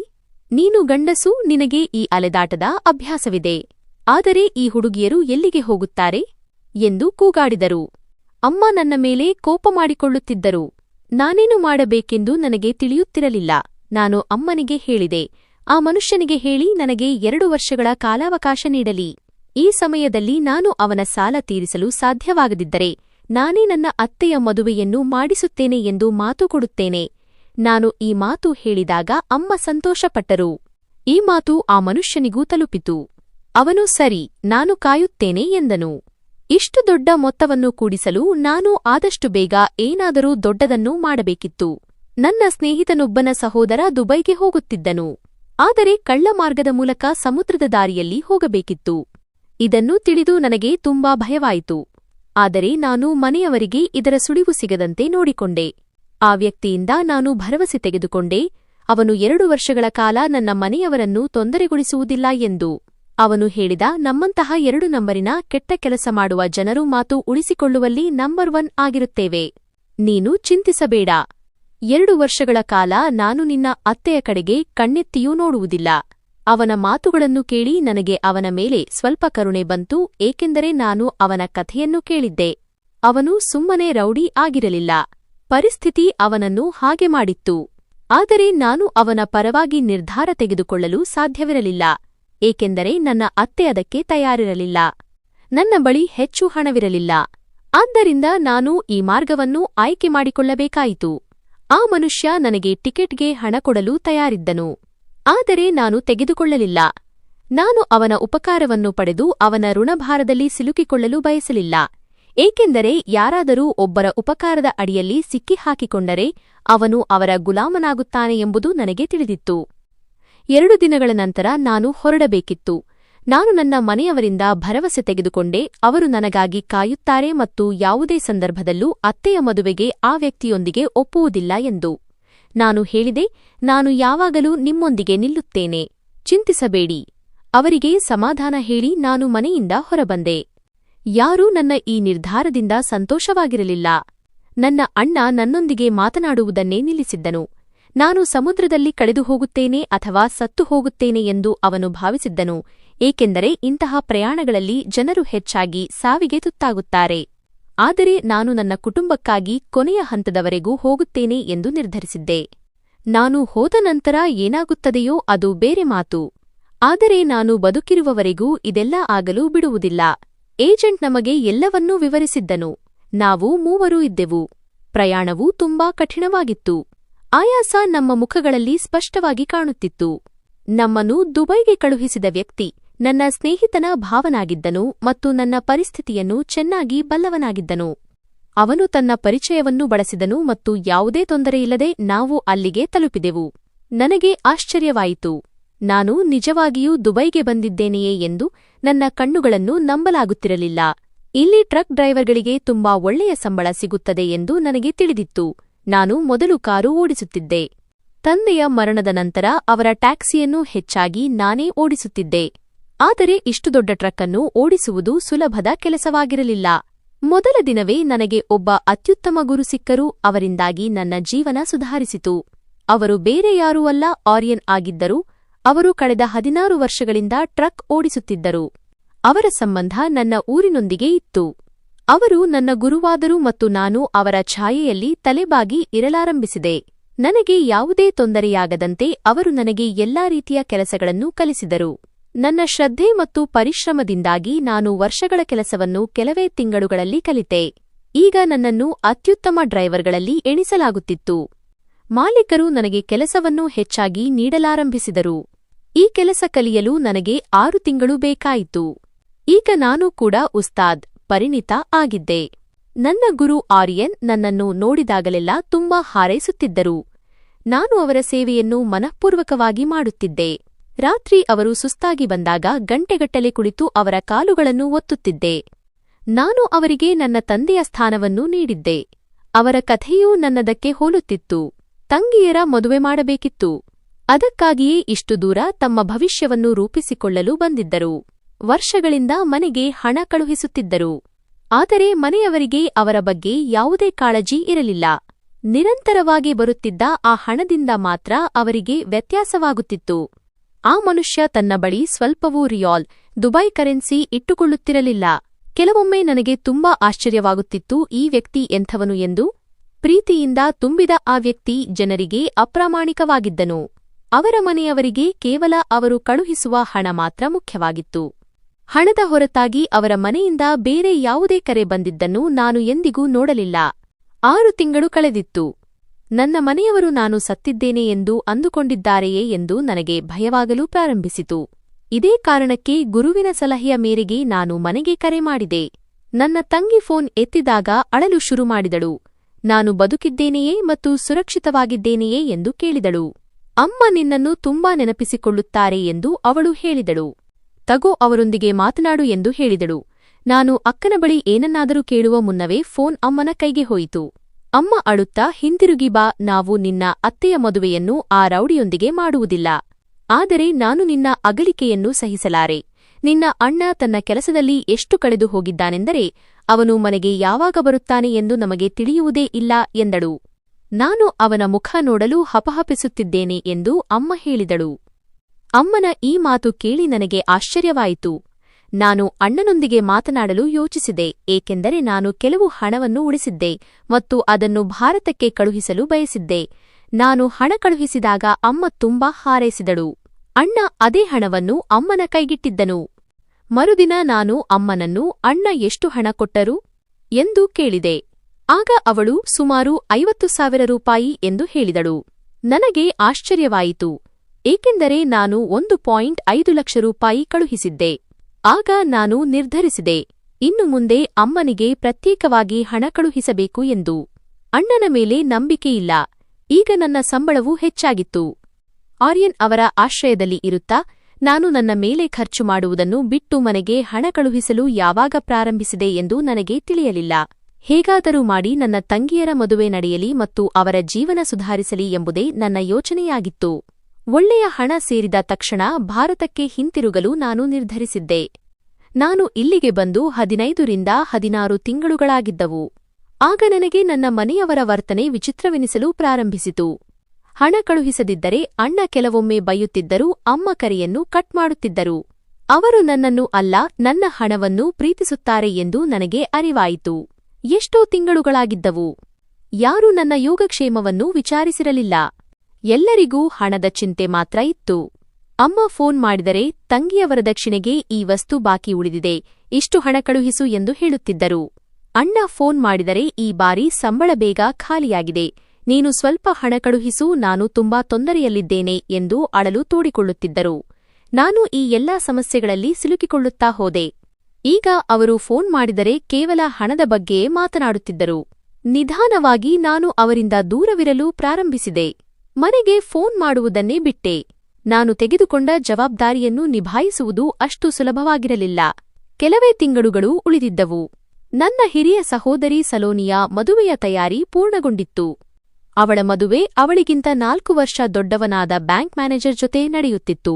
ವಯಸ್ಸಿನಲ್ಲಿ ಹೆಚ್ಚು ವ್ಯತ್ಯಾಸವಿರಲಿಲ್ಲ. ಆ ಹುಡುಗನಿಗೂ 4 ತಂಗಿಯರಿದ್ದರು ಮತ್ತು ಅವರ ಮದುವೆಯ ಕಾಯುವಿಕೆಯಲ್ಲಿ ಅವನು ಇಲ್ಲಿಯವರೆಗೆ ದುಡಿಯುತ್ತಲೇ ಇದ್ದನು. ಅವರ ಮದುವೆಗಳು ಆದ ನಂತರ ಈಗ ಅವನ ತಲೆಗೆ ಮದುವೆಯ ಕಿರೀಟವನ್ನು ಇಡಲಾಗುತ್ತಿತ್ತು. ನಾನು ನನ್ನ ಅಕ್ಕನ ಮದುವೆಗೆ ಬರಲು ಬಯಸಿದ್ದೆ, ಆದರೆ ಬರಲಾಗಲಿಲ್ಲ. ಆದ್ದರಿಂದ ಹಣ ಕಳುಹಿಸಿದೆ. ಈಗ ನನ್ನ ಬಳಿಯೂ ಏನೂ ಉಳಿದಿರಲಿಲ್ಲ. ಅಣ್ಣನ ಫೋನ್ ಬಂತು. ನಾನು ಅವನಿಗೆ ಎಲ್ಲಾ ಸತ್ಯವನ್ನು ಹೇಳಿದೆ. ಒಂದು ಚಿಕ್ಕ ಅಪಘಾತವಾಗಿದೆ ಮತ್ತು ನಾನು ಈ ದಿನಗಳಲ್ಲಿ ಕೆಲಸಕ್ಕೆ ಹೋಗುತ್ತಿಲ್ಲ. ನನ್ನ ಬಳಿ ಬಿಡಿಗಾಸು ಇಲ್ಲ ಎಂದು. ಬದಲಿಗೆ ನಿನ್ನ ಬಳಿ ಹಣವಿದ್ದರೆ ನನಗೆ ಸ್ವಲ್ಪ ಕಳುಹಿಸು ಎಂದು ನಾನು ಅವನಿಗೆ ಹೇಳಿದೆ. ಇದನ್ನು ಕೇಳಿದ ಕೂಡಲೇ ಅಣ್ಣ ಸಿಗ್ನಲ್ ಸಿಗುತ್ತಿಲ್ಲ ಎಂದು ನೆಪ ಹೇಳಿ ಕರೆಯನ್ನು ಕಟ್ ಮಾಡಿದನು. ಆ ಕ್ಷಣದಲ್ಲಿ ನಾನು ನನ್ನ ಮನೆಯವರಿಗೆ ಏನಾಗಿದ್ದೇನೆ ಎಂದು ನನಗೆ ನಿಜವಾಗಿಯೂ ಅರ್ಥವಾಯಿತು. ನನಗೆ ಎಷ್ಟು ದುಃಖವಾಯಿತೆಂದರೆ ನಾನು ದಿನವಿಡೀ ಬೇಸರದಿಂದ ಹಾಸಿಗೆಯ ಮೇಲೆ ಬಿದ್ದಿದ್ದೆ. ಅಮ್ಮನ ಕರೆ ಬಂತು, ಆದರೆ ನಾನು ಎತ್ತಲಿಲ್ಲ. ಅವಳು ಏನು ಹೇಳುತ್ತಾಳೆ ಎಂದು ನನಗೆ ತಿಳಿದಿತ್ತು. 2 ದಿನಗಳ ನಂತರ ಅಕ್ಕನ ಮದುವೆ ಇತ್ತು. ಮದುವೆಯನ್ನು ಸರಳವಾಗಿ ಮಾಡಲು ನಾನು ಅವರಿಗೆ ಹೇಳಿದ್ದೆ. ಆದರೆ ಅಮ್ಮನ ಹಠಕ್ಕೆ ಮದ್ದಿರಲಿಲ್ಲ. ಅವಳು ಹೆಣ್ಣುಮಕ್ಕಳಿಗೆ ಪ್ರತಿಯೊಂದನ್ನು ಖರೀದಿಸಿಕೊಡಲು ಬಯಸಿದ್ದಳು ಮತ್ತು ಅಮ್ಮ ಅದನ್ನೇ ಮಾಡಿದ್ದಳು. ಹಣ ಕೈಗೆ ಬಂದ ತಕ್ಷಣ ಅವರ ಕೈಗಳು ತೆರೆದುಕೊಂಡಿದ್ದವು. ಅವರು ಕೇವಲ ಮನೆಯ ಸ್ಥಿತಿಯನ್ನು ಸುಧಾರಿಸಿಕೊಂಡಿದ್ದಲ್ಲದೆ ಅಕ್ಕನ ವರದಕ್ಷಿಣೆಗಾಗಿ ಸಾಕಷ್ಟು ವಸ್ತುಗಳನ್ನು ಸಂಗ್ರಹಿಸಿದ್ದರು. ಈ ರೀತಿಯಾಗಿ ನಾನು ನನ್ನ ಭರವಸೆಯನ್ನು ಪೂರೈಸಿದೆ. ನನ್ನ ಅಕ್ಕನ ಮದುವೆ ಒಳ್ಳೆಯ ಮನೆತನದಲ್ಲಿ ನಡೆಯಿತು. ಸ್ವಲ್ಪ ಸಮಯದ ನಂತರ ನನ್ನ ಹಿರಿಯ ಸಹೋದರಿ ಮಧ್ಯದ ತಂಗಿಗೂ ಸಂಬಂಧವನ್ನು ತಂದಳು. ಅದು ಅವಳ ಸಂಬಂಧದಲ್ಲೇ ಇತ್ತು ಮತ್ತು ಹುಡುಗ ಒಳ್ಳೆಯ ಕೆಲಸ ಮಾಡುತ್ತಿದ್ದನು. ನಮಗೆ ಏನು ಆಕ್ಷೇಪಣೆ ಇರಲು ಸಾಧ್ಯ? ಅವರು 1 ತಿಂಗಳೊಳಗೆ ಮದುವೆಯ ದಿನಾಂಕವನ್ನು ನಿಗದಿಪಡಿಸಿದರು. ಆಗ ನಮ್ಮೆಲ್ಲರಿಗೂ ಗಾಬರಿಯಾಯಿತು, ಕೈಕಾಲು ನಡುಗಲಾರಂಭಿಸಿತು. ಈಗ ನಾನು ಓವರ್ಟೈಮ್ ಕೆಲಸ ಮಾಡಲು ಪ್ರಾರಂಭಿಸಿದೆ. ನಾನು ಆದಷ್ಟು ಬೇಗ ಹಣವನ್ನು ಜಮಾವಣೆ ಮಾಡಬೇಕಿತ್ತು. ನಾನು ಅಮ್ಮನಿಂದ 6 ತಿಂಗಳ ಸಮಯ ಕೇಳಿದೆ. ನಾನು ಹೇಗಾದರೂ ಮಾಡಿ ಹಣ ಕಳುಹಿಸಬೇಕಿತ್ತು. ಆ ದಿನಗಳಲ್ಲಿ ನನ್ನ ಗುರು ಆರ್ಯನ್ ನನಗೆ ತುಂಬಾ ಸಹಾಯ ಮಾಡಿದರು. ಅವರು ಸ್ವಲ್ಪ ಉಳಿತಾಯ ಮಾಡಿದ್ದರು. ಅದನ್ನೆಲ್ಲ ನನ್ನ ವಶಕ್ಕೆ ನೀಡಿದರು. ನಾನು ಸಮಯಕ್ಕೆ ಸರಿಯಾಗಿ ನನ್ನ 2 ತಂಗಿಯರ ಮದುವೆಯನ್ನು ಮಾಡಿದೆ. ನನ್ನ ಕರ್ತವ್ಯವನ್ನು ಪೂರೈಸಿದ್ದೇನೆ ಎಂದು ನನಗೆ ತುಂಬಾ ಸಂತೋಷವಾಯಿತು. ಆದರೆ ಈಗ ನಾನು ಸುಸ್ತಾಗಿದ್ದೆ ಮತ್ತು ಮನೆಗೆ ಹಿಂತಿರುಗಲು ಬಯಸಿದ್ದೆ. ಆದರೆ ನನಗೆ ಇನ್ನೂ 2 ತಂಗಿಯರಿದ್ದರು. ಅವರು ಅವಳಿ ಜವಳಿಯಾಗಿದ್ದರು ಮತ್ತು ಇಬ್ಬರಿಗೂ 18 ವರ್ಷ ವಯಸ್ಸಾಗಿತ್ತು. ಇತ್ತೀಚೆಗೆ ಅವರು ತಮ್ಮ ಇಂಟರ್, ಪಿಯುಸಿ ಪರೀಕ್ಷೆಗಳನ್ನು ನೀಡಿದ್ದರು ಮತ್ತು ಅವರು ಮುಂದೆ ಓದಲು ಬಯಸಿದ್ದರು. ಆದರೆ ನಾನು ಅಮ್ಮನಿಗೆ ಹೇಳಿದೆ, ಈಗ ಸಮಯಕ್ಕೆ ಸರಿಯಾಗಿ ಅವರ ಮದುವೆಯನ್ನೂ ಮಾಡಿಬಿಡು ಎಂದು. ಅಮ್ಮ ಸಂಬಂಧಗಳನ್ನು ಹುಡುಕಲು ಪ್ರಾರಂಭಿಸಿದಳು. ನಾನು ಇಲ್ಲಿಗೆ ಬಂದು ಸುಮಾರು 2 ವರ್ಷಗಳಿಗಿಂತ ಹೆಚ್ಚು ಸಮಯವಾಗಿತ್ತು. ಮನೆಯವರು ಕೇವಲ ಹಣಕ್ಕಾಗಿ ಫೋನ್ ಮಾಡುತ್ತಿದ್ದರು. ಈಗ ನನ್ನ ಮನಸ್ಸು ತುಂಬಾ ಭಾರವಾಗಿರುತ್ತಿತ್ತು. ಫೋನ್ ರಿಂಗ್ ಶಬ್ದ ಕೇಳಿಸಬಾರದು ಎಂದು ನಾನು ಅದನ್ನು ಸ್ತಬ್ಧವಾಗಿ ಸೈಲೆಂಟ್ ಇಡುತ್ತಿದ್ದೆ. ಆ ಸ್ವಾರ್ಥಿ ಜನರಿಂದ ನಾನು ರೋಸಿ ಹೋಗಿದ್ದೆ. ಆದರೆ ನನ್ನ ಉಳಿದ 2 ತಂಗಿಯರಿಗಾಗಿಯೂ ನಾನು ನನ್ನ ಜವಾಬ್ದಾರಿಯನ್ನು ನಿಭಾಯಿಸಲೇಬೇಕಿತ್ತು. ಅದಕ್ಕಾಗಿಯೇ ಹಗಲು ರಾತ್ರಿ ಎನ್ನದೆ ನಾನು ಮತ್ತೆ ಕಷ್ಟಪಟ್ಟು ಕೆಲಸ ಮಾಡಲು ಪ್ರಾರಂಭಿಸಿದೆ. ಇದರಿಂದ ಉಳಿದ 2 ತಂಗಿಯರ ಮದುವೆಯನ್ನು ಮಾಡಲು ಸಾಕಷ್ಟು ಹಣವಾಗಲಿ ಎಂದು. ನಂತರ ಒಂದು ಅದ್ಭುತವಾದ ಸಂಬಂಧ ಬಂದಿತು. 2 ತಂಗಿಯರ ಗಂಡಂದಿರು ಜಮೀನ್ದಾರ್ ಮನೆತನದಿಂದ ಬಂದವರು. ನಿಸ್ಸಂಶಯವಾಗಿ ಅವರು ಹೆಚ್ಚು ಓದಿದವರಲ್ಲ, ಆದರೆ ಕುಟುಂಬವೂ ಉತ್ತಮವಾಗಿತ್ತು. 2 ಮದುವೆಯಾದಾಗ ನನಗೆ ನೆಮ್ಮದಿ ಸಿಕ್ಕಿತು. ಈಗ ಯಾವುದೇ ಒತ್ತಡವಿಲ್ಲ ಎಂದು ನಾನು ಭಾವಿಸಿದೆ. ನಾನು ತೆಗೆದುಕೊಂಡ ಜವಾಬ್ದಾರಿಯನ್ನು ಪೂರೈಸಿದ್ದೇನೆ. ಸಾಯುವ ಮೊದಲು ದೇವರು ನನ್ನ ಆಸೆಯನ್ನು ಪೂರೈಸಿದ್ದಕ್ಕೆ ಧನ್ಯವಾದಗಳು. ಈಗ ನಾನು ಸತ್ತಾಗ ನನ್ನ ತಂದೆಯ ಕಣ್ಣಲ್ಲಿ ಕಣ್ಣಿಟ್ಟು ನೋಡಬಹುದು. ನನ್ನ ಅಮ್ಮ ಫೋನ್ ಮಾಡುತ್ತಿರಲಿಲ್ಲ. ಹಲವು ತಿಂಗಳುಗಳು ಕಳೆದು ಹೋದವು. ಅಮ್ಮನಿಗೆ ಫೋನ್ ಮಾಡಬೇಕೆಂದು ನನ್ನ ಮನಸ್ಸು ಬಯಸುತ್ತಿತ್ತು, ಆದರೆ ಯಾರೂ ಕರೆಯನ್ನು ಸ್ವೀಕರಿಸಲಿಲ್ಲ. ಎಲ್ಲರ ಉದ್ದೇಶ ಪೂರೈಸಲ್ಪಟ್ಟಿತ್ತು. ಈಗ ಅವರು ನನ್ನನ್ನು ಏಕೆ ನೆನಪಿಸಿಕೊಳ್ಳುತ್ತಾರೆ? ನಾನು ತುಂಬಾ ದುಃಖಿತನಾಗಿದ್ದೆ. ನನ್ನ ಗುರು ನನಗೆ ತುಂಬಾ ಸಮಾಧಾನ ಹೇಳುತ್ತಿದ್ದರು ಮತ್ತು ಈಗ ನೀನು ನಿನ್ನ ಮದುವೆಯ ಬಗ್ಗೆ ಯೋಚಿಸು, ನಿನ್ನ ವ್ಯಾಪಾರಕ್ಕಾಗಿ ಹಣ ಕೂಡಿಸು. ಇದೇ ರೀತಿ ಹಣ ಕಳುಹಿಸುತ್ತಿದ್ದರೆ ಅವರು ನಿನ್ನ ಯಾವುದೇ ಬೆಲೆಯನ್ನೂ ಅರ್ಥಮಾಡಿಕೊಳ್ಳುವುದಿಲ್ಲ, ನನ್ನ ಮನೆಯವರು ಅರ್ಥಮಾಡಿಕೊಳ್ಳದಂತೆ ಎಂದು ಹೇಳುತ್ತಿದ್ದರು. ನಿನ್ನ ಜೀವನವನ್ನು ನಿನ್ನ ಕೈಯಾರೆ ಹಾಳು ಮಾಡಿಕೊಳ್ಳಬೇಡ. ಈಗ ನಿನ್ನ ಬಗ್ಗೆ ಸ್ವಲ್ಪ ಯೋಚಿಸು. ಅವರ ಸಮಾಧಾನದ ಸಹಾಯದಿಂದ ನಾನು ಮತ್ತೊಮ್ಮೆ ಎದ್ದು ನಿಲ್ಲುತ್ತೇನೆ ಮತ್ತು ನನ್ನ ಬಗ್ಗೆ ಮಾತ್ರ ಯೋಚಿಸುತ್ತೇನೆ ಎಂದು ನಿರ್ಧರಿಸಿದೆ. 2 ತಿಂಗಳವರೆಗೆ ಮನೆಯಿಂದ ಯಾವುದೇ ಕರೆ ಬರಲಿಲ್ಲ. ನಾನು ತುಂಬಾ ಚಿಂತಿತನಾಗಿದ್ದೆ. ಅಮ್ಮನ ಧ್ವನಿ ಕೇಳಲು ಹಪಹಪಿಸುತ್ತಿದ್ದೆ. ನನ್ನ ಅಣ್ಣ ಈ ದಿನಗಳಲ್ಲಿ ಏನು ಮಾಡುತ್ತಿದ್ದಾನೋ ಏನೋ, ನನಗೆ ಕರೆಯನ್ನೇ ಮಾಡುತ್ತಿರಲಿಲ್ಲ. ಬಹುಶಃ ನಾನು ಈಗ ಕೆಲಸ ಮಾಡುತ್ತಿಲ್ಲ ಮತ್ತು ಇಲ್ಲಿ ಬಿಡಿಗಾಸಿಗೂ ಪರದಾಡುತ್ತಿದ್ದೇನೆ ಎಂದು ಅವರಿಗೆ ತಿಳಿದಿರಬಹುದು. ಇದೆಲ್ಲವನ್ನೂ ನಾನು ಅವರನ್ನು ಪರೀಕ್ಷಿಸಲು ಹೇಳಿದ್ದೆ, ಆದರೆ ಅವರು ನನ್ನೊಂದಿಗೆ ಸಂಬಂಧವನ್ನೇ ಮುರಿದುಕೊಳ್ಳುತ್ತಾರೆ ಎಂದು ನನಗೆ ತಿಳಿದಿರಲಿಲ್ಲ. ಈಗ ನಾನು ದಿನವಿಡೀ ಕೆಲಸದಲ್ಲಿ ಸಮಯ ಕಳೆಯುತ್ತಿದ್ದೆ. ಆಯಾಸದ ಅರಿವು ನನಗಾಗುತ್ತಿರಲಿಲ್ಲ. ಆದರೆ ನನ್ನ ಹೃದಯ ಸತ್ತು ಹೋಗಿತ್ತು ಮತ್ತು ಕಣ್ಣುಗಳು ಕಲ್ಲಿನಂತಾಗಿದ್ದವು. ಯಾವಾಗಲೂ ಕೆಲಸದಲ್ಲಿ ಇರುತ್ತಿದ್ದರಿಂದ ನಾನು ಅನಾರೋಗ್ಯಕ್ಕೆ ಒಳಗಾಗಲಾರಂಭಿಸಿದೆ. ಆರ್ಯನ್ ನನಗೆ, ಹೀಗೆ ಕೆಲಸ ಮಾಡಿದರೆ ನಿನ್ನನ್ನು ನೀನೇ ಮುಗಿಸಿಕೊಳ್ಳುತ್ತೀಯಾ? ದಿನೇ ದಿನೇ ಹದಗೆಡುತ್ತಿರುವ ನಿನ್ನ ಆರೋಗ್ಯದ ಕಡೆ ಗಮನ ಕೊಡು ಎಂದು ತುಂಬಾ ಬುದ್ಧಿ ಹೇಳಿದರು. ಅವರು ನನ್ನನ್ನು ತುಂಬಾ ಚೆನ್ನಾಗಿ ನೋಡಿಕೊಳ್ಳುತ್ತಿದ್ದರು. ನನ್ನ ಸ್ವಂತ ತಂದೆ ಬದುಕಿದ್ದರೂ ಅವರು ನನ್ನನ್ನು ಇಷ್ಟು ಚೆನ್ನಾಗಿ ನೋಡಿಕೊಳ್ಳಲು ಸಾಧ್ಯವಾಗುತ್ತಿರಲಿಲ್ಲವೇನೋ. ನಾನು ಕೊನೆಯದಾಗಿ ನನ್ನ ಮನೆಯವರನ್ನು ಪರೀಕ್ಷಿಸಲು ಬಯಸಿದ್ದೆ. ಅವರು ಇಷ್ಟು ನಿರ್ದಯಿಗಳಾಗಬಾರದು ಎಂದು ನನಗೆ ಅನಿಸುತ್ತಿತ್ತು. ಇಲ್ಲಿ ಹಣ ಕೊಟ್ಟು ನಾನು ನನ್ನ ಕಾಗದಪತ್ರಗಳನ್ನು ಸರಿಪಡಿಸಿಕೊಂಡಿದ್ದೆ. ಈಗ ನಾನು ವಿಮಾನದ ಮೂಲಕವೂ ಹೋಗಬಹುದಿತ್ತು. ಆದರೆ ನನ್ನ ಸ್ನೇಹಿತನ ಭಾವನೊಂದಿಗೆ ಪರಿಚಯವಿದ್ದಿದ್ದರಿಂದ ಈಗ ಅವರು ನನಗೆ ಸಾಥ್ ನೀಡಲು ತಯಾರಿದ್ದರು. ನಾನು ಬೇಕಿದ್ದರೆ ಸಮುದ್ರ ಮಾರ್ಗವಾಗಿಯೂ ಹೋಗಬಹುದಿತ್ತು. ಆದರೆ ನಾನು ಸುಮ್ಮನಿದ್ದೆ. ನನ್ನ ಒಪ್ಪಂದದ ಕಾಂಟ್ರಾಕ್ಟ್ ಅವಧಿ ಪೂರ್ಣಗೊಂಡಿತ್ತು ಮತ್ತು ಮುಂದಿನ ತಿಂಗಳು ಅದು ಮತ್ತೆ ಪ್ರಾರಂಭವಾಗಲಿತ್ತು. ನಾನು ಹಿಂತಿರುಗಿ ಹೋಗಬೇಕೇ ಅಥವಾ ಶಾಶ್ವತವಾಗಿ ಇಲ್ಲೇ ಉಳಿಯಬೇಕೇ ಎಂಬ ಗೊಂದಲದಲ್ಲಿದ್ದೆ. ಮನೆಮಂದಿಯ ವರ್ತನೆ ನನಗೆ ತುಂಬಾ ತೊಂದರೆ ಕೊಡುತ್ತಿತ್ತು. ಅವರು ನನ್ನನ್ನು ಮರೆತೇ ಬಿಟ್ಟಿದ್ದರು. ನಾನು ಒಂದು ದಿನ ಅಣ್ಣನಿಗೆ ಫೋನ್ ಮಾಡಿ ನನ್ನ ಕೆಲಸ ಮತ್ತೆ ಸಿಕ್ಕಿದೆ ಎಂದು ಹೇಳಿದೆ. ಆಗ ಅವನು ಸಂತೋಷಪಟ್ಟನು ಮತ್ತು ಎಲ್ಲರೊಂದಿಗೆ ನನ್ನನ್ನು ಮಾತನಾಡಿಸಿದನು. ತಂಗಿಯರು ತಮ್ಮ ಜೀವನದಲ್ಲಿ ನಿರತರಾಗಿದ್ದರು. ಆದರೆ ಒಂದು ಆಘಾತಕಾರಿ ಸುದ್ದಿ ನನಗಾಗಿ ಕಾಯುತ್ತಿತ್ತು. ಅದೇನೆಂದರೆ ನನ್ನ ಹಿರಿಯ ಸಹೋದರಿ ಸಲೋನಿಗೆ ವಿಚ್ಛೇದನವಾಗಿತ್ತು. ವಾಸ್ತವವಾಗಿ ಅವಳ ಗಂಡ ಅವಳು ಬಂಜೆಯೆಂದು ಹೇಳಿ ಅವಳನ್ನು ಬಿಟ್ಟಿದ್ದನು. ಈ ಸುದ್ದಿ ಕೇಳಿ ನನಗೆ ತುಂಬಾ ದುಃಖವಾಯಿತು. ಅಮ್ಮ ಅಳುತ್ತಲೇ ಇದ್ದಳು ಮತ್ತು ನನ್ನ ಅಕ್ಕ ಮೂಕಳಾದಂತೆ ಆಗಿದ್ದಳು. ಅವಳು ದುಃಖದಿಂದ ಶೂನ್ಯದಲ್ಲಿ ದಿಟ್ಟಿಸುತ್ತಿದ್ದಳು. ಆ ದಿನ ಮನೆಯವರೊಂದಿಗೆ ಮಾತುಕತೆ ನಿಲ್ಲಿಸಿ ನಾನು ಒಳ್ಳೆಯ ಕೆಲಸ ಮಾಡಲಿಲ್ಲ ಎಂದು ನನಗೆ ಅನ್ನಿಸಿತು. ನಾನು ಸುಮ್ಮನೆ ಅವರನ್ನು ಪರೀಕ್ಷಿಸುತ್ತಿದ್ದೆ. ಆದರೆ ಅವರಿಗೆ ಇಂದಿಗೂ ನನ್ನ ಅಗತ್ಯ ಮತ್ತು ಕಾಳಜಿ ಇದೆ. ನನ್ನ ಹಿರಿಯ ಸಹೋದರಿ ಮತ್ತು ಅತ್ತೆ ಆಗಾಗ್ಗೆ ನನಗೆ ಫೋನ್ ಮಾಡುತ್ತಿದ್ದರೂ ಆಗ ಅಮ್ಮನೊಂದಿಗೂ ಮಾತುಕತೆಯಾಗುತ್ತಿತ್ತು. ಅಣ್ಣ ತನ್ನ ಜೀವನದಲ್ಲಿ ಕಳೆದು ಹೋಗಿದ್ದನು. ಅವನು ಮದುವೆಯಾಗಿ ಈಗ ಬೇರೆ ಮನೆಯಲ್ಲಿ ವಾಸಿಸುತ್ತಿದ್ದನು. ಅವನಿಗೆ ಈಗ ಈ ಮನೆಗೆ ಬರುವ ಬಗ್ಗೆ ಯಾವುದೇ ಚಿಂತೆ ಇರಲಿಲ್ಲ. ಅವನು ತಂಗಿಯರು ಮತ್ತು ತಾಯಿಯ ಜವಾಬ್ದಾರಿಯಿಂದ ತನ್ನನ್ನು ಪ್ರತ್ಯೇಕಿಸಿಕೊಂಡಿದ್ದನು. ನಾನೊಬ್ಬನೇ ಅವರ ಬಗ್ಗೆ ಚಿಂತಿಸುತ್ತಿದ್ದೆ. ಅಣ್ಣನೊಂದಿಗೆ ಹಣದ ವಿಷಯ ಮಾತನಾಡಿದರೆ ಫೋನ್ ಎತ್ತುತ್ತಿದ್ದರು. ಇಲ್ಲದಿದ್ದರೆ ಬರೀ ಹೂಂ ಹಾ ಎಂದು ಹೇಳಿ ಉತ್ತರಿಸುತ್ತಿದ್ದರು. ಅವರ ಈ ಚಿಕ್ಕ ಉತ್ತರದಿಂದ ನಾನು ಬೇಸತ್ತಿದ್ದೆ. ತಿಂಗಳ ಕೊನೆಯಲ್ಲಿ ಫೋನ್ ಮಾಡಿದರೆ ಅವರು ನನ್ನಿಂದ ಹಣ ತೆಗೆದುಕೊಳ್ಳುತ್ತಿದ್ದರು. ಅದರಲ್ಲಿ ಅರ್ಧ ಅಮ್ಮನಿಗೆ ಕೊಟ್ಟು ಅರ್ಧ ತಾವೇ ಇಟ್ಟುಕೊಳ್ಳುತ್ತಿದ್ದರು. ನಾನು ಜವಾಬ್ದಾರಿ ತೆಗೆದುಕೊಂಡಿದ್ದ ನನ್ನ ಅಕ್ಕ ಮತ್ತು ಅತ್ತೆಯ ಕಾರಣದಿಂದ ಅಸಹಾಯಕನಾಗಿದ್ದೆ. ಇಲ್ಲಿಗೆ ಬಂದು ಈಗ ನನಗೆ 3 ವರ್ಷಗಳಿಗಿಂತ ಹೆಚ್ಚು ಸಮಯವಾಗಿತ್ತು. ಈ ತಿಂಗಳು ನಾನು ಹಿಂತಿರುಗಿ ಹೋಗಲೇಬೇಕೆಂದು ನಿರ್ಧರಿಸಿದ್ದೆ. ಆದರೆ ಈಗ ನನ್ನ ಸ್ವಂತ ವ್ಯಾಪಾರವನ್ನು ಪ್ರಾರಂಭಿಸುವಷ್ಟು ಹಣ ಸಂಗ್ರಹವಾಗಿತ್ತು.